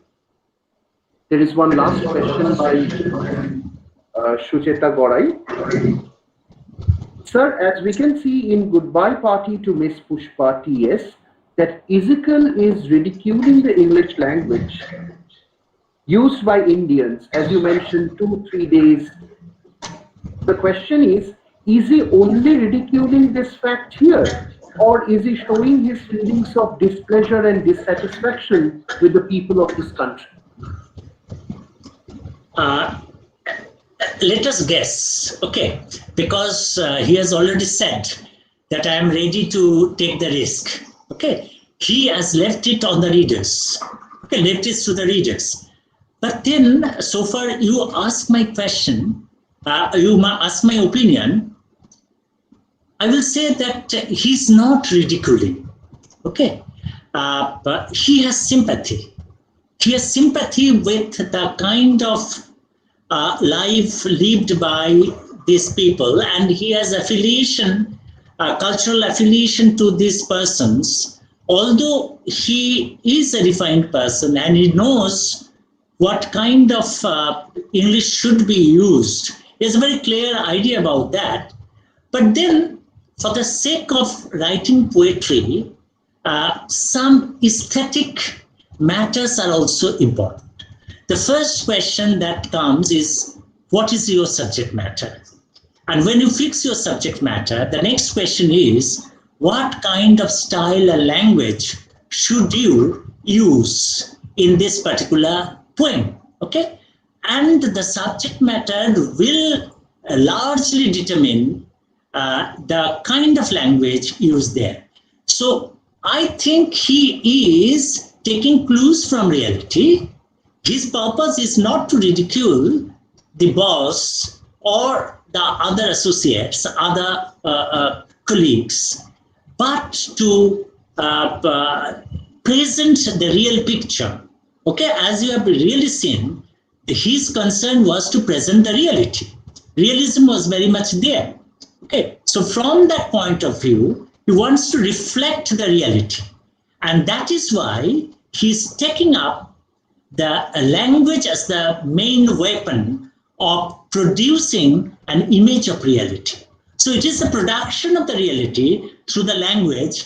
And I don't feel that his basic intention was to ridicule the Indian people for not sticking on to the British model. Because, you know, every one of us, howsoever we might try, cannot stick on to the British model. We deviate in every step, okay? Howsoever educated we may be, from the use of language, from the way we use our accent, from the way we use our intonation, okay? From all these points of view, we use wrong English pronunciation, wrong English intonation. Mostly we go wrong about our intonation and accent. So I don't think that in using the words and the phrases, he was attempting to ridicule the reality, but he was trying to construct the reality from realistic point of view.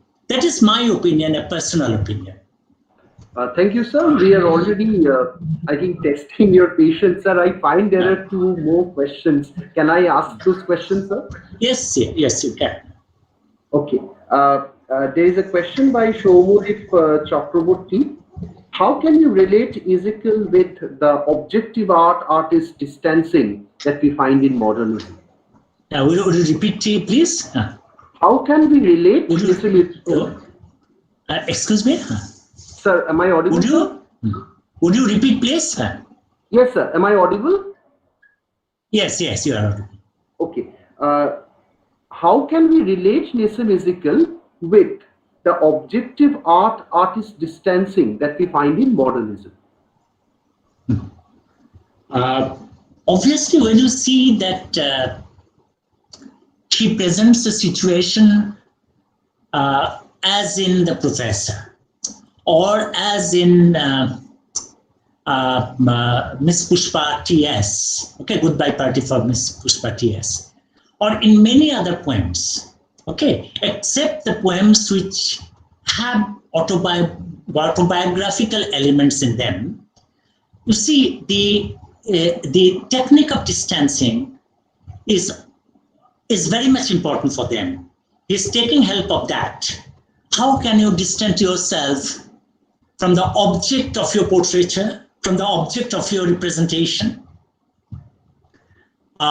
Obviously, you imagine the person's background, the context of the person, okay? So if you feel that you are an observer looking from distance, only then you can imitate the person's language, the person's context. So these two poems abundantly suggest that Ezekiel is taking help of distance, and this sense of distancing is created mainly through the context and the language. So he imagines how the party is going on, okay, and the ways and what the characters might speak. Okay, this might not be the way he himself speaks, or the persons of his ilk will speak. So from that point of view, he creates the context, he imagines the context, and in imagining the context, he creates the situation, and he then invests the language there so that the context may be faithfully communicated to the readers. So through both these avenues, the context creation and language creation, style creation, he is actually implementing the distanciation that the modernist of the Western model, they affected. Thank you, sir. And this is going to be the last question. Sir, how can we distinguish the philosophy of Ezekiel's poetry with the poetry of other Indian poets like Daruwala? If I'm especially concerned with the linguistic experimentation as they are in all Indian English poets. This is a very good question, but it's a wide question. You have to go on to the each and every person, because each and every poet has his or her own style. Daruwala, for example, usually he does not use a language employed in poems like the two poems that I have discussed thoroughly. Okay? His situation is different, his choice of subject matters is different. So other poets also, they have taken Jayanta Mahapatra, for example. If you take poems like Hangar, for example, or Dawn at Puri, for example, you will find that he's creating a different kind of a language, and the attitude is different. The attitude of an omniscient reader or omniscient speaker is often taken into there, is often introduced there. Okay, and the language is totally different. But all of them, I would say, concentrated on the reality. Some of them moved or didn't concentrate on the situations and the language on the streets as they were spoken actively, actually, but they used a different kind of a language altogether. But in choosing the language is choosing the thrust of the arguments. The subject matter really mattered. So Ramanujan took a different kind of language. He used a different type of language. And Daruwala took a different type of language. Mores, for example, used a different language altogether.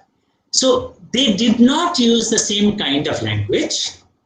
So their usages were different, no doubt about that.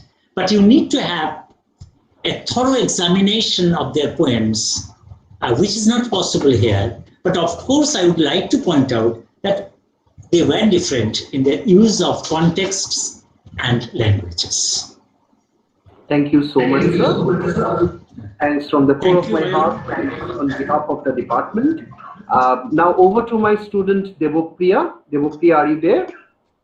Yes, sir. Am I audible? You are audible, Devpriya. Okay, sir.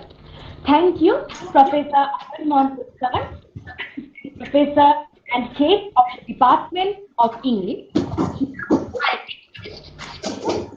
Sir, Faculty, Department of English, Bankura Christian College, formally conduct a vote of thanks. Over to you, sir. Yes. Thank you, Devapriya. I feel privileged enough to propose on behalf of the Department of English, Bankura Christian College, our indebtedness to the two distinguished resource persons, Dr. Pradipto Shamchaudhary sir and Professor Himadri Lahiri sir, who have been generous enough to spare their valuable time for today's lectures despite their hectic schedules. On behalf of all the participants, I acknowledge with sincere gratitude and thankfulness some new perspectives in studies and further researches that they have opened up for us through their insightful, exhilarating, and thought-provoking deliberations. Thank you, Dr. Pradipto Shamchaudhary sir and Professor Himadri Lahiri sir. I humbly acknowledge the participation of the audience over Google Meet Forum and YouTube Live. They have been patient enough to listen to the lectures and speculative enough to interact with our revered resource persons. Tomorrow, our special session will begin at 2 p.m. sharp with Professor Dept Bandyopadhyay sir, Honorable Vice Chancellor, Bankura University. So, the Google Meet Forum will open at 1:15 p.m. So, please stay tuned with us and join us tomorrow at the scheduled time. Thank you all. Thank you very much. Thank you all. Thank you, sir. Thank you, Thank you, Pradipto. Himadri. Thank you so much, sir. Thank you. Thank you, everybody. Thanks. With this, we call it a day today.